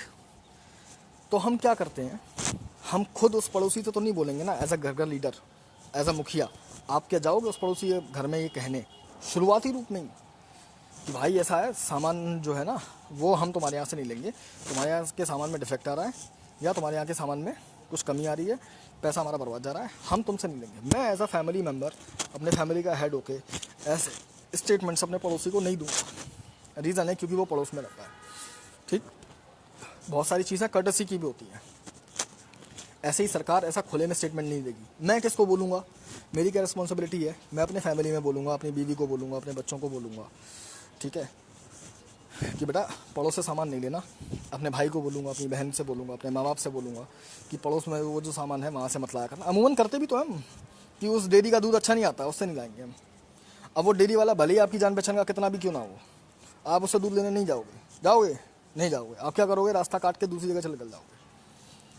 लेकिन उससे घर में ये स्टेटमेंट देने नहीं जाओगे, एज अ मुखिया उसकी दुकान पे ये स्टेटमेंट देने नहीं जाओगे कि भाई साहब तुम्हारा दूध अच्छा नहीं आता है और मैं, मेरी पूरी फैमिली आज से तुम्हारे यहाँ से डेयरी से दूध नहीं लेगी। ऐसा करेंगे कोई? नहीं करते ना। क्यों? क्योंकि एक सेंस ऑफ रिस्पॉन्सिबिलिटी होता है। हमें कई सारी एसेंशियल सर्विसेज भी ऐसी होती हैं जो इंडिया में नहीं है, लेकिन हमें उनकी ज़रूरतें पड़ती हैं, ठीक। जैसे आप फार्मास्यूटिकल प्रोडक्ट्स को देखिए, दवाइयों को देखिए, दवाइयों के लिए ज़रूरी होता है रॉ मटेरियल, ठीक है। वो रॉ मटेरियल हम चाइना से मंगाते हैं। क्यों मंगाते हैं चाइना से? क्योंकि वो इंडिया में होता नहीं है। तो अब जब नहीं होता है तो हमें उसकी चीन से ज़रूरत है। तो चीन कहेगा ये कौन सी बात है भाई साहब कि तुम अपने फ़ायदे की चीज़ें तो मंगा रहे हो हमसे हैं, और जिन हमारी चीज़ों से तुम्हें नुकसान हो रहा है वो नहीं मंगा रहे तुम, तो ऐसे तो नहीं खेल रहे हम। या तो पूरी चीज़ें मंगाओ या फिर कतई मत मंगाओ, या तो कंप्लीट इंपोर्ट अपने यहाँ पर बैन करा दो चाइना से, ठीक है, और या फिर हमारे लिए फ्री ट्रेड रखो। ये थोड़ा वो सेक्शनल खेलेंगे बेटा, चलनी पल्ले कर मंगनी वाला हिसाब थोड़ा करेगा, ये नहीं होता। ये सवाल अच्छा किया आपने जो कर लिया। गवर्नमेंट की मजबूरी समझिए, सरकार इस चीज़ को अपने स्तर से बंद नहीं कर सकती, क्योंकि सरकार को कई डिफरेंट पाथ पे किसी दूसरे देश के साथ में डील करना होता है। तो ऐसे टाइम पर वो अपनी नेगेटिव इमेज नहीं क्रिएट करेगी। कोई भी सरकार हो, किसी भी देश की सरकार हो, ये सिर्फ हम इंडिया पर ही लागू नहीं कर रहे, पूरे वर्ल्ड में किसी देश की सरकार हो, कोई सरकार अपने प्लेटफॉर्म से नहीं बोलती कि नहीं हम नहीं करेंगे, है ना। चलो थैंक यू, समझ में आ गया तो गुड। तो इसलिए हमारी एक्सपेक्टेशन हमारी गवर्नमेंट से नहीं होनी चाहिए, हमारी एक्सपेक्टेशन हमारे उसमें होनी चाहिए सर्कल में, कि हम एज अ सिटीज़न, ठीक, as a non profit organisations या अपने ऐसे लाइव के माध्यम से। मेरा रीज़न जो है लाइव आने का वो बेसिकली एक यही रीज़न है कि मैं थोड़ा सा अवेयरनेस इस सेक्शन की वजह से, जब मैं बैठा हुआ था घर में, मुझे लगा कि नहीं, लोगों को थोड़ा सा वाइड वैराइटीज़ में मेरे को बताना चाहिए, खुद के जो थॉट्स हैं वो देने लोगों। सॉरी अगेन चाइना का फ़ोन है ना, धोखा दे रहा है बार बार, उसको हम धोखा देंगे फिर ढंग से। खैर, तो अगला क्वेश्चन क्या था धनंजय का, बैटरी सेल्स कहाँ से आती हैं? ये पूरी दुनिया से आती है, लेकिन इनका रॉ मटेरियल पूरी दुनिया में होता है, बट टेक्निकली चाइना ही इतना भी साउंड है इतना कि वो इन सब चीज़ों को R&D पे पैसा बहुत खर्च किया चाइना ने, समझिए बात को। हमारे साथ में सबसे बड़े चैलेंज क्या है, उस पॉइंट को समझिए आप, ठीक। और वो पॉइंट ये है कि देश की आबादी 135 करोड़ है, जो चाइना से कुछ ही कम है, ठीक है। अब 135 करोड़ की आबादी में थोड़ा सा रैशनल होकर पकड़िएगा इस चीज़ को, पूरे 135 करोड़ की आबादी में हमारी GDP कितनी बताई थी मैंने आपको उस दिन, $2 ट्रिलियन की। चीन की आबादी जो हमसे कुछ करोड़ ही ज़्यादा है, उसकी जो GDP है वो हमसे 7 गुना बड़ी है, यानी $14 ट्रिलियन के आसपास की उसकी इकोनॉमी है। अमेरिका की $20 ट्रिलियन की है, यानी हम अमेरिका की इकोनॉमी का 10% है ओनली, ठीक। चीन की $14 ट्रिलियन की है, उसकी आबादी कितनी है, बस हमसे कुछ ही ज़्यादा है। ये मैं बार बार इसीलिए रिपीट कर रहा हूँ, आपके दिमाग में ये फीडअप हो जाए कि इसकी आबादी में सिर्फ कुछ करोड़ ज़्यादा है और GDP में 7 गुना ज़्यादा है। ये 7 गुना उसको बहुत हद तक एक्सेस देते हैं डिफरेंट फील्ड्स में इन्वेस्टमेंट के। इंडिया में हमारी जो लैकिंग है, वो सबसे बड़ी लैकिंग क्या है, सबसे बड़ी लैकिंग ये है कि हम R&D पर पैसा खर्च नहीं कर पाते। जिस देश का रिसर्च एंड डेवलपमेंट अच्छा नहीं होगा, उस देश से आप बहुत बेहतरीन टेक्निक्स की जुगाड़ की मत सोचिए, ये चीज़ फिर गलत हो जाएगी। क्यों? क्योंकि वो अपनी बेसिक नीड को पूरा करने में लगा रहता है यार। हम चौराहों पर खड़े रहते हैं, क्या हमें चाहिए आज़ादी? अरे यार तुम्हें आज़ादी चाहिए यार, बताओ यार, कमाल है मतलब। या फलानी चीज़ को लेकर प्रोटेस्ट हो गया, या किसी और चीज़ को लेकर प्रोटेस्ट हो गया, अरबों की जो प्रॉपर्टी है, पब्लिक प्रॉपर्टी है, वो डैमेज हो जाती है, कोई इशू नहीं है, हमारे सामने दुनिया भर की चीज़ें। क्यों? हम एक डेमोक्रेटिक देश हैं, हमारे आगे जो बिल्ला लगा हुआ है वो डेमोक्रेटिक देश का लगा हुआ है। दूसरा, हमें फ्रीडम ऑफ एक्सप्रेशन है। इन दो चीज़ों को जितना नेगेटिवली प्रोस्पेक्ट किया है बीते 10 सालों के अंदर, उससे ज़्यादा मतलब कुछ गंदा हो नहीं सकता। मैं तकरीबन 15-16 साल से देख रहा हूँ, मेरी जो राजनीतिक समझ है वो बनते बनते बनी है, तो मेरा तो खून खोलता है यार बैठ के जब मैं ये देखता हूँ कि अच्छा, आप बात करोगे हमेशा अधिकारों की, कर्तव्यों की बात करने फूफा चले जाएंगे। कोई बात होगी तो ये हमारा हक है, ये हमारा हक है, रोड पे थूकने का हमारा कर्तव्य नहीं है, लेकिन हम थूकेंगे और बोलेंगे क्यों? फ्री देश में रहते हैं हम, आज़ाद देश में रहते हैं, तो हमें उस आज़ादी को किसी भी तरीके से जीने की जो आज़ादी मिली हुई ना, उसने हमारी सोच बिगाड़ रखी है। बहुत सारी ऐसी चीज़ें हैं, कुछ कंट्रोवर्शियल हैं, मैं नहीं बोलूँगा यहाँ पर, ठीक लेकिन बहुत सारे ऐसे फैक्टर हैं जो आपके देश को सपोर्ट नहीं कर रहे हैं, आपके देश की आगे बढ़ने में टांगें खींच रहे हैं कि तुम बढ़ो, कैसे आगे बढ़ोगे। और इसमें बहुत बड़ा हाथ, बहुत बड़ा सपोर्ट विदेशी ताकतों की वजह से भी है, ठीक है। यकीन मानिए कि विदेशी ताकतों का भी बहुत तगड़ा सपोर्ट है। फंडिंग आती है बाकायदा। अब जैसे ये लेफ़्ट वाले हैं, मैं आपको एक एग्जांपल देता हूँ। सपोज़ कहीं पर कोई एक बहुत बड़ा प्रोजेक्ट कोई फॉरेन कंपनी लेकर आ रही है। जैसे नर्मदा बांध पर बहुत प्रोटेस्ट हुआ था, नर्मदा बांध बनने के लिए, ठीक है। तो वो प्रोटेस्ट फंडेड था। कहाँ से फंडेड था?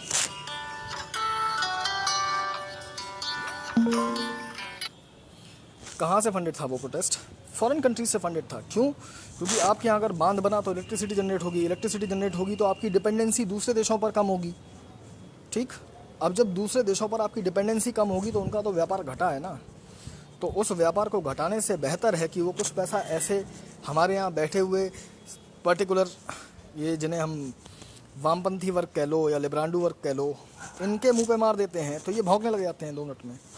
तो यह आपके देश में सबसे बड़ी बाधा है एक तरीके से। इसमें सबसे बड़ा नाम है फोर्ड फाउंडेशन का। मैं बस एक पार्टी का नाम लेना नहीं चाह रहा, ठीक है। इस फोर्ड फाउंडेशन ने एक पर्टिकुलर पार्टी को डोनेशंस दिए थे, ठीक। तो आप ये समझ लो कि जो फोर्ड फाउंडेशन इंडिया के अगर इंडस्ट्रियल रेवोल्यूशन में टांग अड़ाती हो, वो किसी पार्टी को फंड कर रही है, तो आप समझ जाओ कि वो पार्टी फिर किस एंगल में काम करेगी। क्योंकि हमारे यहाँ तो सब पैसे के आ रहे हैं, मतलब के आ रहे हैं। तो ये तो वही वाली बात आ गई फिर घूम फिर के कि मतलब का यार बनना छोड़ना पड़ेगा। सर्विस बिफोर सेल्फ, ठीक है। ये एक आर्मी का स्टेटमेंट है, स्लोगन है, सर्विस बिफोर सेल्फ। खुद से पहले सेवा को स्थान दीजिए। ये जब तक हर एक इंसान के अंदर डूबा नहीं होगा ना, तब तक मज़ा नहीं आएगा, काम करने में मज़ा नहीं आएगा। क्योंकि तुम्हारे सामने चैलेंजेस नहीं होंगे यार। तुम रेस कैसे दौड़ोगे अगर तुम्हारे पैर बांध दिए हमने? तो अगर आप कोई स्टेप लेने जा रहे हो तो मालूम पड़ा पीछे से आपके पैर खींचे जा रहे हैं, ठीक, रोका जा रहा है आपको। तो आपको सेल्फ रिलायंस, सेल्फ डिपेंडेंट होने के लिए, किसका नाम ले लिया हमने? रिलायंस का। अब लोग कहेंगे लो रिलायंस से आ रहा होगा। रिलायंस मतलब विश्वास होता है, तो मैंने विश्वास के टर्म में रिलायंस का इस्तेमाल किया है। इसको अंबानी से जोड़ने की कतई जरूरत नहीं है, क्योंकि बहुत डेटा पी रहा है आजकल। मैं भर के गाली दे रहा हूँ उसको। तो उस चीज़ को आप पकड़िए। R&D पर हम पैसा इसलिए खर्च नहीं कर पाते हैं। जो मैंने देखा है, फोर्ड फाउंडेशन को थोड़ा सा एक्सप्लेन बहुत ज़्यादा वैसा हो जाएगा। अगर मैंने एक्सप्लेन कर दिया तो विवादित हो जाएगा, रहने दो, लाइव विवादित हो जाएगा मेरा, ठीक है। लेकिन ये समझ लो, इन शॉर्ट बता देता हूँ मैं इसको, कि देश में अगर कहीं पर भी कोई इंडस्ट्रियल रेवोल्यूशन का हिस्सा बनने वाला अगर कोई भी स्टेप उठाया जाता है, तो इस फाउंडेशन से समर्थित छोटे छोटे समूह या छोटी छोटी पार्टीज़ ये आके अपना गंदा चेहरा दिखाना शुरू कर देती है वहीं पर, ठीक। इसलिए इसको एक तरीके से बैन किया जा रहा है, ठीक। इंडिया में इसकी जो फंडिंग है, चलो मैं नाम ही ले देता हूँ, आम आदमी पार्टी को इसकी फंडिंग मिलती थी फोर्ड फाउंडेशन की, ठीक।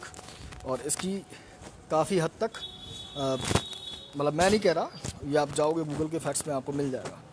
इसको बैन किया गया फिर बाद में, ठीक।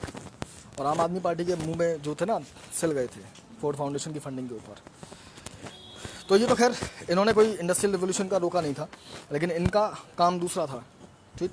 एक दूसरा फेस है। कभी आम आदमी पार्टी के ऊपर दिमाग घूमेगा तो मैं आपको आम आदमी पार्टी का कच्चा चिट्ठा भी दूंगा, और क्यों इनकी हालत ऐसी है। मेरा सबसे पहला लाइव जो था वो आम आदमी पार्टी में श्री 1008 श्री महाराज अरविंद केजरीवाल के ऊपर ही था, ठीक है। जैसे उन्होंने ये अफवाह फैलाई थी दिल्ली में और वहाँ से मजदूर भगाए थे, तो मन तो कर रहा था काफ़ी बोलूँ, तो मैंने कहा चलो छोड़ो। उस समय के पॉइंट्स के ऊपर जो मेरी सोच थी मैंने वही बोल दी। खैर, तो यहीं से वापस लौटते हैं अपने फंडे पर। तो मधेसियों पर हम थे, ठीक। मधेसियों का जो मुद्दा था, मधेसी कौन है? मधेसियों के बारे में मैं आपको बता दूं। जब नेपाल पूरा पहाड़ी इलाका, आप सब जानते हो, इस पूरे पहाड़ी इलाके से जब हम नीचे उतरते हैं तो वो इलाका हमें तराई का इलाका के नाम से हम उस इलाके को पहचानते हैं।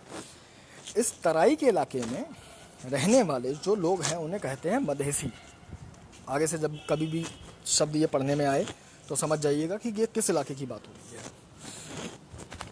तो इस मधेसी इलाकों में नेपाल की कॉन्स्टिट्यूशन में इनके लिए कुछ चेंजेस किए गए थे, जिनसे इन्हें दोयम दर्जे का नागरिक बनाया जा रहा था। मतलब सीधे सीधे नहीं, लेकिन ऐसा उसकी जो आउटकम्स थी वो एक तरीके से इन्हें सेकंड सिटीज़न की तरह से देखती है। अब ये मदेशी एक्चुअली में है कौन?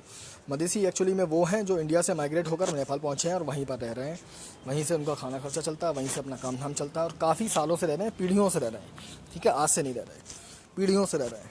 तो एक तरीके से तो उनको नेशनलिटी होना चाहिए वहाँ की, इंडिया की नेशनलिटी नहीं है ये इंडिया की नेशनलिटी से बाहर हैं और पूरी तरीके से नेपाल की नेशनलिटी के अंदर नहीं है। और ये आज का माइग्रेशन नहीं है इनका, ये भी बात याद रखिए, ये सालों पुराना है। जैसे बाहर के देशों से लोग आके हमारी छाती पे बैठ गए हैं, ठीक, हमारे यहाँ पर हो गए हैं, तो उन्हें हमने जो लीगल हैं उन्हें हमने इंडियन सिटीज़न का स्टेटस दिया है बाकायदा, ठीक है, जितने भी लीगल लोग हैं उनको बाकायदा इंडियन सिटीज़न का स्टेटस दिया है, उनको बाकायदा पासपोर्ट वगैरह वो सारी फैसिलिटीज़ जो एक इंडियन इन्जॉय करता है वो सब वो करते हैं। रीसेंट एग्जांपल अगर आप देखें, पाकिस्तानी मूल का कनाडियाई एक सिंगर है जिसको आप जानते हो, अदनान सामी के नाम से, मुझको भी तू लिफ्ट करा दे वाला, हाँ, उसको, वो सोचो पाकिस्तानी मूल का है बट है कैनेडियन सिटीजनशिप उसके पास में थी, इंडिया में रह रहा था, ठीक, 7 साल उसने पूरे किए और उसको इंडियन सिटीजनशिप मिल गई, apart from his religion, apart from his basic origin, ठीक। तो ऐसे ही इन लोगों को भी है। तो ये इस देश के नागरिक नहीं हैं एक तरीके से, इस देश के साथ में इनके संबंध ज़रूर होंगे, इनकी शादी ब्याह रिश्तेदारी नातेदारी ये इंडिया से चलती है, नो डाउट, ठीक, लेकिन सिटीजनशिप ये नेपाल की। तो उसके थ्रू मदेशियों को एक सेकंड ग्रेड का सिटीज़न बनाया जा रहा था, उसका काफ़ी विरोध हुआ था, ठीक।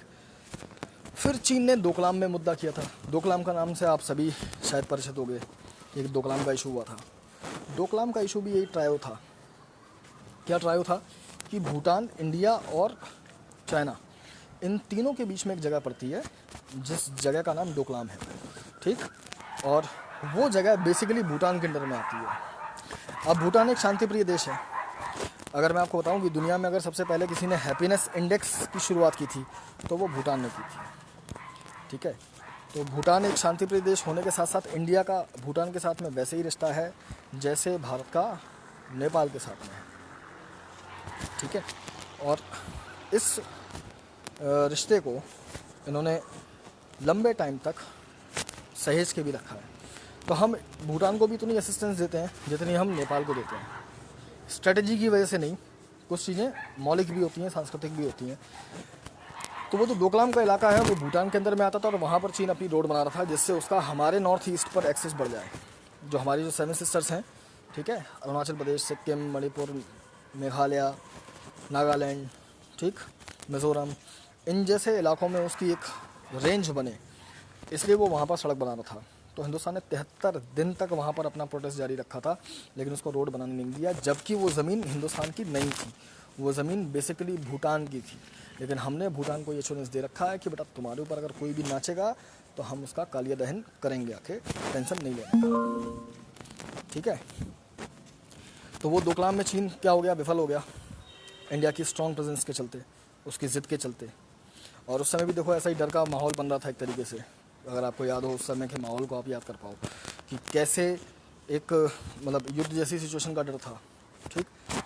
73 दिन तक लगातार फौजी डटे हुए हैं और धक्का मुक्की भी हो रही है, ये सब भी हो रहा है। लगता है मेरे यहाँ भी किसी ने कुत्ते को डिल्ला मार ही दिया। तो यही सेम सीन यहाँ पर भी शुरू हो रहा है। अब इसके लंबे आसार क्या हो सकते हैं? हो सकता है जैसे डोकलाम में 73 दिन चला, वैसे ही लद्दाख में भी यही काम हो कि काफ़ी लंबे टाइम तक दोनों की सेनाएं खड़ी रहें, एक दूसरे को घूरती रहें, प्रोटेस्ट करती रहें। गोली नहीं चलेगी अनटिल अनलेस, जब तक यहाँ पर युद्ध की जयघोष नहीं होता दोनों में से किसी भी सरकार की तरफ से, तब तक गोली बंदूक तो नहीं चलेगी, ठीक।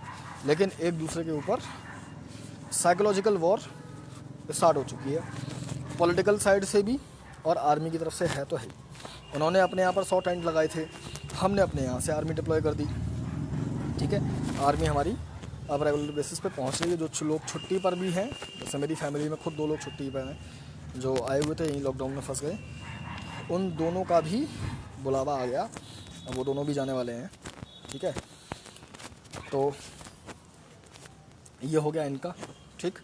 दूसरा, इस समय ये मुद्दा क्यों हो रहा है, इसका एक दूसरा रीज़न भी है। पूरी दुनिया इस समय चाइना को लपेट रही है कोरोना के ऊपर, ठीक। सब चाइना में मिला मिला के जूते मार रहे हैं कि तुम्हारी वजह से ये पूरी दुनिया में फैला, तुम्हारी वजह से ये पूरी दुनिया में फैला है, तुम जिम्मेवार हो, तुम जिम्मेवार हो। तो चाइना पागल हो गया है। चाइना को ये लग रहा है कि इस समय ऐसा कुछ क्रिएट किया जाए जिससे पूरी दुनिया का ध्यान कोरोना से भटक कर किसी दूसरे इशू पे आ जाए, और जब तक वो इशू सॉर्ट आउट होगा तब तक कोरोना का मामला शांत या धीमा पड़ चुका होगा। जैसे कि आप देखो, आए दिन हमें खबरें मिल रही थी अमेरिका से और चाइना के बीच तनातनी पर, लेकिन चीन ने ये वाला काम किया तो अमेरिका का स्टेटमेंट ट्रंप की तरफ से क्या आ गया कि हम चीन और भारत इन दोनों के बीच में सुलह कराने के लिए तैयार हैं। मतलब ये आदमी तलाक होने से पहले फूफा बन के जरूर बैठेगा। पिछली बार भी यही हुआ था जब पाकिस्तान के साथ पंगा था, तब भी इस बंदे ने ये ट्रंप ने क्या किया था कि हम हिंदुस्तान और पाकिस्तान के बीच में सुलह करा सकते हैं। मतलब वहाँ पे भी इनने फूफा बनने की पूरी कोशिश की थी शादी ब्याह में, और ऐसे ही ये चीन के वाले इस वाले मुद्दे पे बैठ गया। तो इंडिया और चीन, क्योंकि हम खुद की हम एक संप्रभु राष्ट्र हैं, हम मुफ्त में एहसान नहीं लेते, जैसे मध्यम वर्गीय परिवार का कोई जो मुखिया होता है वो नहीं देता। मैच करते चलिए इन्हीं मेरे एग्जांपल्स के जरिए, वो मुफ्त में बेवजह बिना किसी बड़े उसके, जब तक वो मजबूर ना। हाँ भाई, अगेन नेटवर्क इशू, दिक्कत हो गई, माफ़ी चाहूँगा। चलो मैं थोड़ा सा शॉर्ट में निपटाता हूँ, वैसे लंबा जाता, लेकिन ये बार बार नेटवर्क इशू हो रहा है ना, तो उसके चलते इसको मैं थोड़ा सा नहीं समअप करता हूँ। तो यहाँ पर हमारा बीच में, चलो हम थोड़ा सा भटक गए थे, वापस आते हैं, गाड़ी अपनी बुला के लाते हैं। कहाँ पर? इस पर नेपाल का इस समय किस पंचायत पर, किस टॉपिक पर नेपाल ने पंचायत की थी, वो मैं चीज़ आपको बता देता हूँ। 1816 में 1816 में अपने बिहार में एक इलाका है चंपारण, ठीक है, जहाँ से गांधी ने चंपारण आंदोलन की शुरुआत की थी, ठीक है। इस चंपारण की खासियत बता दूं मैं आपको, डॉक्टर राजेंद्र प्रसाद जो हैं वो भी इसी इलाके के पास के रहने वाले हैं, जो हमारे देश के प्रथम राष्ट्रपति बने थे, वो भी चंपारण बिहार के ही थे, ठीक। तो 1816 में चंपारण में अंग्रेज़ों के नेपाल के साथ में एक संधि हुई थी, और संधि से पहले युद्ध हुआ था। संधि तब होती है जब युद्ध होता है ना। तो युद्ध क्यों हुआ था, सबसे पहले ये पकड़ लेते हैं। अंग्रेज़ों के पास में तकरीबन इंडिया की जो सारी बेनिफिशियल लोकेशंस थी जिनसे उनको फ़ायदा पहुंच रहा था, वो सारी लोकेशंस जो थी अंग्रेज़ों के पास में सेटअप थी। अब अंग्रेज़ क्या चाह रहे थे, देखो हर किसी को मार्केट लुभाता है, ठीक। अंग्रेज़ चाह रहे थे वो कैसे भी करके उत्तर की तरफ के थोड़े से मार्केट में अपनी पहुंच बनाए। अगर मेरा वीडियो शो हो रहा है, मैं अगर लाइव हूँ, सबको वापस देखने लगा हूँ, तो एक बार थोड़ा सा हाँ हूँ का बता दो मुझे, मालूम पड़ा ऐसे ही चलता रहूँ मैं। Hello hello hello hello hello,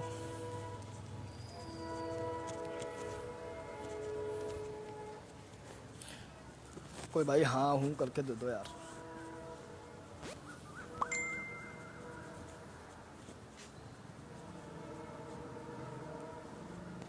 चलो एक तो आ गया, अनु शुक्ला वॉशिंग दिख गया, मतलब कि मैं लाइव हो चुका। तो अंग्रेज़ों ने क्या किया था कि ऊपर की तरफ का जो वो था इलाका, उसको कवर करने के लिए इन्होंने रोड बनाना स्टार्ट की। सारी जगह पचड़ा ये रोड से ही हुआ है।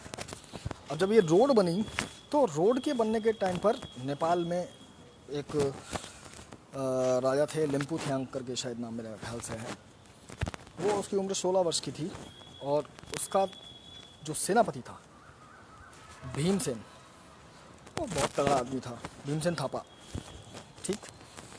अभी आपको एक चीज़ और शेयर करूँगा मैं थोड़ा सी, इसी से नेपाल से आपके रिश्ते किस हद तक हैं, ठीक है, उसी बात पर।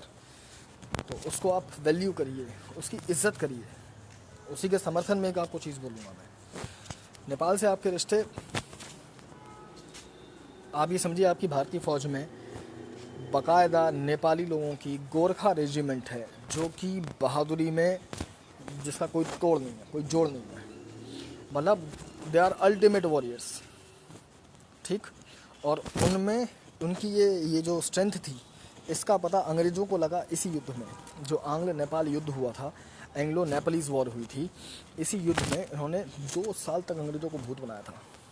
सोच लो, 2 साल तक अंग्रेज़ों को कुत्ता बना के रखा इन्होंने, क्योंकि अंग्रेज़ों की एक्सपर्टी नहीं थी एक्चुअली, मतलब माउंटेन वॉर की जो हिली एरियाज़ हैं उन पर लड़ने के लिए अंग्रेज़ों के पास में एक्सपर्टीज़ नहीं थी, लेकिन अंग्रेज़ों के पास में अच्छे वेपन्स थे। ठीक है, तो वहाँ का अंग्रेज़ों को दिक्कत भी बहुत आई, लेकिन अंग्रेज़ भी स्मार्ट थे प्लानिंग में और एग्जीक्यूशन में। तो ऐसा नहीं कि अंग्रेज़ बिल्कुल नीचे ही बैठे हुए थे। बहुत तगड़ी वॉर चली थी, 2 साल तक ये लड़ाई चली, और इन 2 साल की लड़ाइयों में नेपालियों ने अंग्रेज़ों के, ये समझ लो, दांत खट्टे कर दिए थे। और वो दांत खट्टे करने के बाद में अल्टीमेटली नेपाल वो वॉर हार गया था। और हारने के बाद भी देखो, हारने के बाद में ब्रिटिशर्स उनसे इस कदर इंस्पायर हुए थे कि इनको बाकायदा भेजा कि भाई साहब आओ और इस आर्मी में शामिल हो। तो उस समय की जो इम्पीरियल आर्मी थी इंडिया की, उस इम्पीरियल आर्मी में बाकायदा रिजर्व कोटा देकर गोरखाओं को भर्ती किया गया था। और ये प्रथा आज भी चलती है। आज भी भारत की सेना में नेपाल से सैनिक भर्ती होते हैं। और ना सिर्फ भारत की सेना में, ऐसा किसी दूसरे देश में नहीं होता शायद, मेरे ख्याल से, भारत को अगर छोड़ दें। ब्रिटेन हर साल अपना एक दल भेजता है वहाँ पर, वहाँ के गोरखाओं को अपनी फ़ौज में भर्ती कराने में।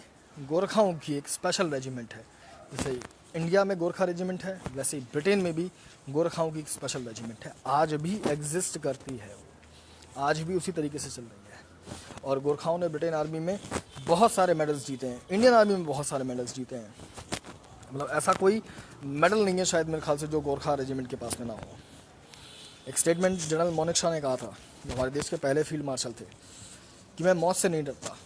अगर कोई ये स्टेटमेंट कहता है तो या तो वो पागल है या फिर वो गोरखा है। तो गोरखाओं में वैल्योर का कोई कमी नहीं है। वो आपके देश में आपको सर्व कर रहे हैं हर जगह पर, हर कॉर्नर में। तो उनके लिए अपने मन से कोई भी एक नेगेटिव फीलिंग लाना हमारे लिए बेवकूफ़ी होगी। और जो लोग ऐसा कर रहे हैं, ऐसे लोगों को भी कम से कम थोड़ा सा समझाएं। तो खैर, वापस आते टॉपिक पे। तो ये जो जब इनकी लड़ाई हुई, लड़ाई होने के बाद में जब अंग्रेज़ जीत गए समहाउ, जस्ट मतलब एक सिंगल रीज़न था अंग्रेज़ों के जीतने का, कि इनके पास में जो वॉरफेयर्स थे वो बहुत अच्छे थे। ठीक है, इनके पास में बंदूकें थी, नेपाल गोरखाओं के पास में नहीं थी। तो आप समझ लो तलवार और बंदूक का क्या मैच हुआ। लेकिन फिर भी 2 साल रोके रहना, अपने आप में मतलब आप अंदाज़ा लगा सकते हो कि क्या लेवल रहा होगा। तो सगौली की एक संधि की, सगौली की संधि में इन्होंने क्या किए,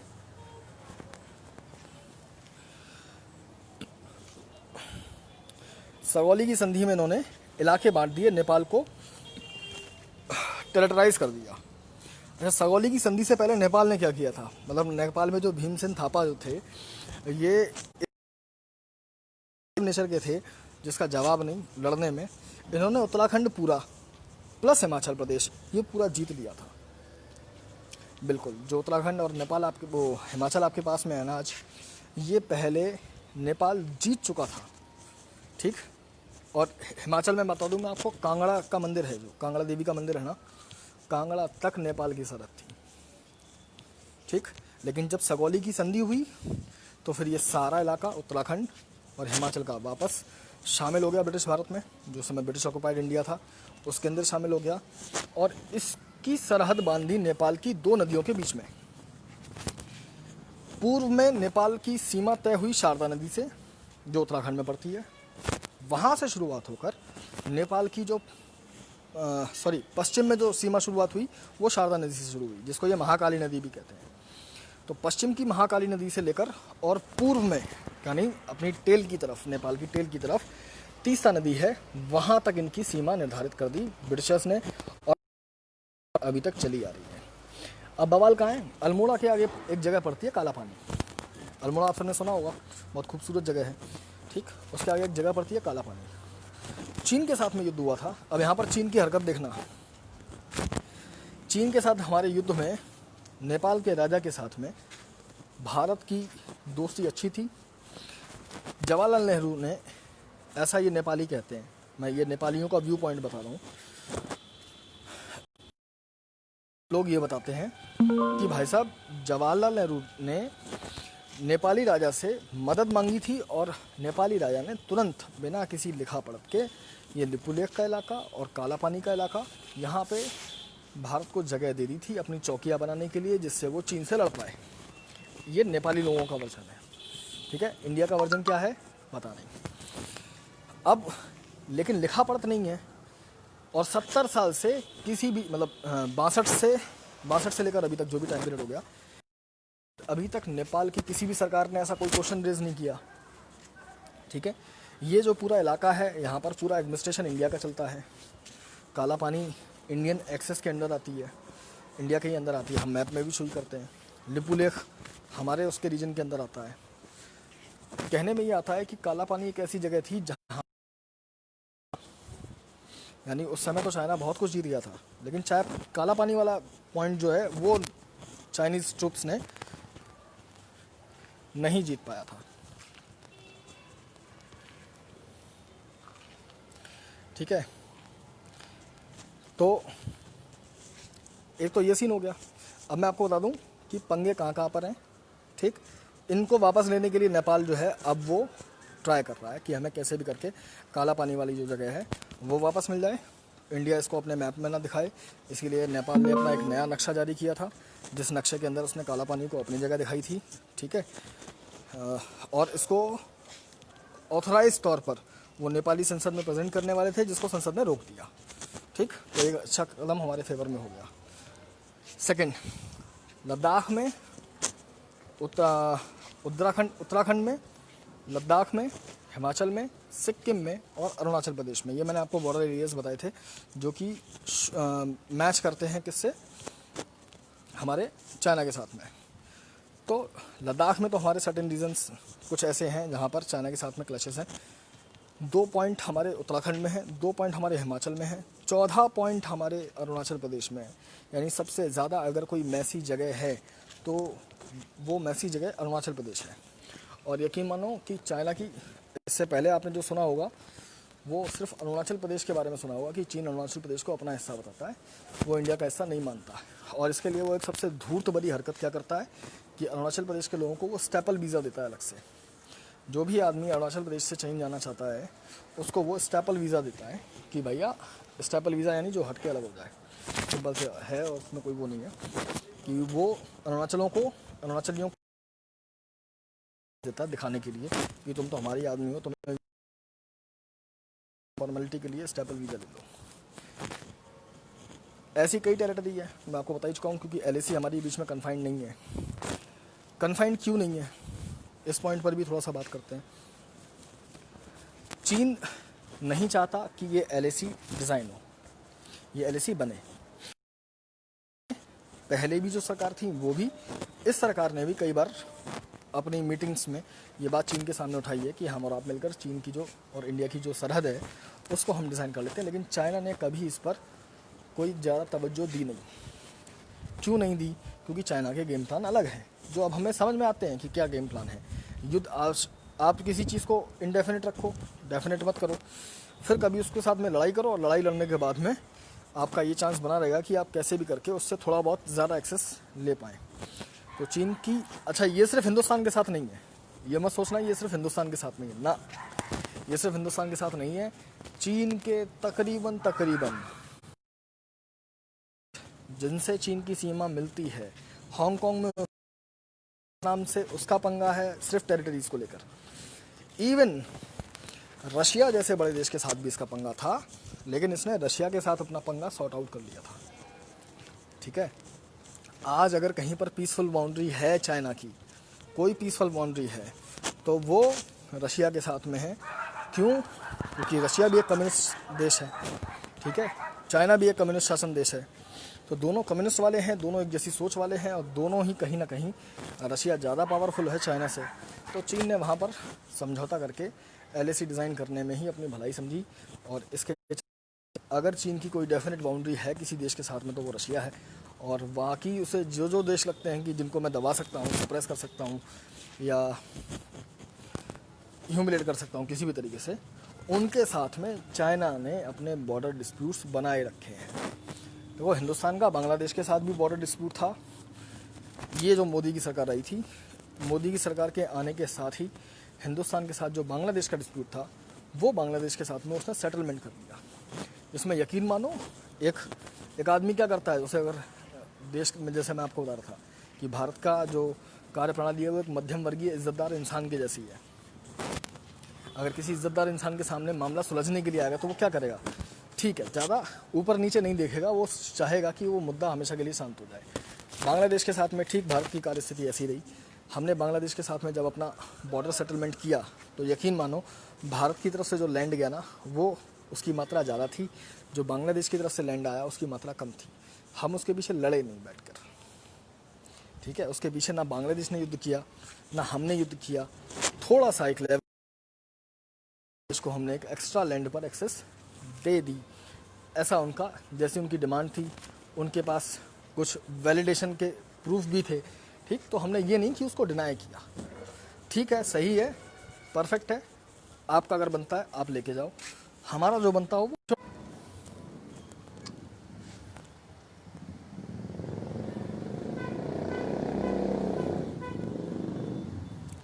जिन पॉइंट्स के ऊपर वो चल रहा है, ठीक है, काला पानी की सज़ा भी होती थी जो सावर जी को दी थी, बिल्कुल होती थी, लेकिन ये काला पानी वो काला पानी नहीं है, ठीक है, वो काला पानी अलग है।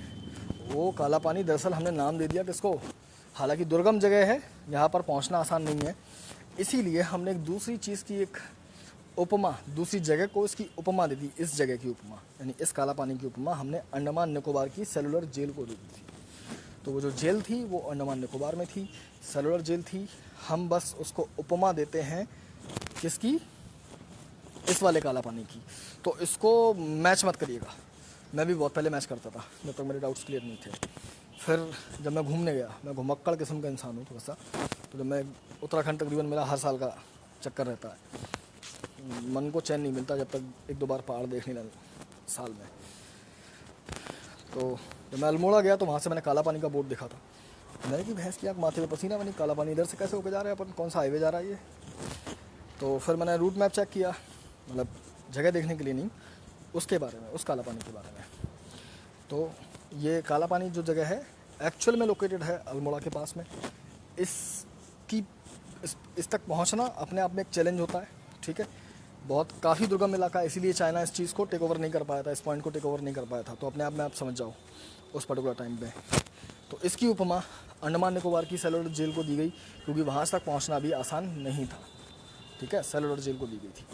तो वो जेल अलग है और ये जेल अलग है। तो ये सारा चाइना का पंचायत चल रही है, नेपाल की पंचायत चल रही है। इतने बीच में पाकिस्तान ने अपने कुत्ते वाले दांत दिखा दिए हमें। पुलवामा में एक बॉम्ब विस्फोट कराने की पूरी साजिश थी, जिससे इंडिया की जो इंटरनल बैठे हुए इनके जो गैंग हैं वो गैंग एक्टिवेट हों और सरकार को दो तरफ से इनकी टांगें पकड़ के खींचें। एक तरफ सरकार चाइना पर फोकस कर रही हो, वहाँ पर फोकस ना कर पाए, और इनका पूरा ध्यान इस तरफ खींचे कि भाई साहब ये आतंकवादी घटना हुई तो हुई कैसे, ठीक है, RDX आया तो आया कैसे। तो ये भाई साहब RDX आया या नहीं आया, हमारे पाकिस्तान के साथ में भी ये कहो, अगर पूरा ये कहो कि पूरा बॉर्डर सील है तो ये बात गलत है। पाकिस्तान के साथ भी हम पूरा बॉर्डर शेयर नहीं करते, पूरा बॉर्डर सील हमारा नहीं है, ठीक है। तो काफ़ी कुछ ऐसी जगह हैं जो कि खुली हैं, जहाँ पर बॉर्डर बनना पॉसिबिलिटी ही नहीं है। तो उन जगहों से होकर ये ट्रेसपास हो आता है, ठीक है, जिसमें दोष हम सरकार को देते हैं कि सरकार क्या कर रही है या फौज क्या कर रही है, सब अपना अपना काम कर रहे हैं, ठीक, कोई बैठा हुआ नहीं है। बस पेशेंस पूर्वक जो रियलिटी है, ग्राउंड रियलिटी है, उसको जब तक हम नहीं समझेंगे तब तक हम ऐसे सवाल करते रहेंगे। मैं भले ही अंधेरे में जा चुका, शायद पहुंच रही है क्योंकि अंधेरा हो चुका है, ठीक है, और अगर आवाज़ मेरी पहुंच रही है तो फिर हाँ हूँ का थोड़ा सा सिग्नल दो कोई।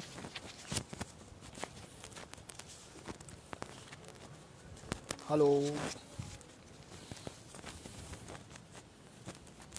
चलो होप सो मैंने तकरीबन आपको एक सारा सिनेरियो जो है इस समय का वो मैंने आपको समझा दिया होगा और आप लोगों को समझ में आ गया होगा। अगर आ गया है तो फिर मुझे ज़रूर बताइएगा, ठीक है। और दूसरी बात, मैं बहुत जल्दी एक चैनल शुरू करने वाला हूँ पढ़ाई के लिए, तैयारी के लिए, जो लोग सरकारी नौकरी की तैयारी करते हैं उनके लिए। तो आप सभी लोगों से सहयोग अपेक्षित रहेगा, बशर्ते हम लोग लाइव पर यहाँ पर ऐसे ही आते रहेंगे लगातार, इसमें कोई कमी नहीं होगी। ठीक है, इस बारे में बेफिक्र रहिए। लेकिन अगर आपको इतिहास के बारे में जानना है, समझना है, डिटेल्ड आपको उसकी नॉलेज चाहिए, ठीक, आप सरकारी नौकरी की तैयारी कर रहे हैं, दोनों ही बातों के लिए, नॉलेज के लिए पढ़ना है तो भी, अगर आप गवर्नमेंट सेक्टर में तैयारी कर रहे हैं तो भी, मैं बहुत जल्द आपके सामने एक नया कंटेंट लेकर हाजिर होऊंगा।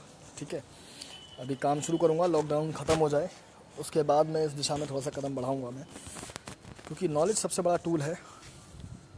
ठीक है, नॉलेज से बड़ी कोई चीज़ नहीं है। जब तक आप खुद को सोशली एजुकेट नहीं करोगे तब तक मेरे ख्याल से एकेडमिक एजुकेशन का महत्व है, पूरा महत्व है, ठीक, लेकिन सोशली एजुकेट होना भी हमारे लिए ज़रूरी है।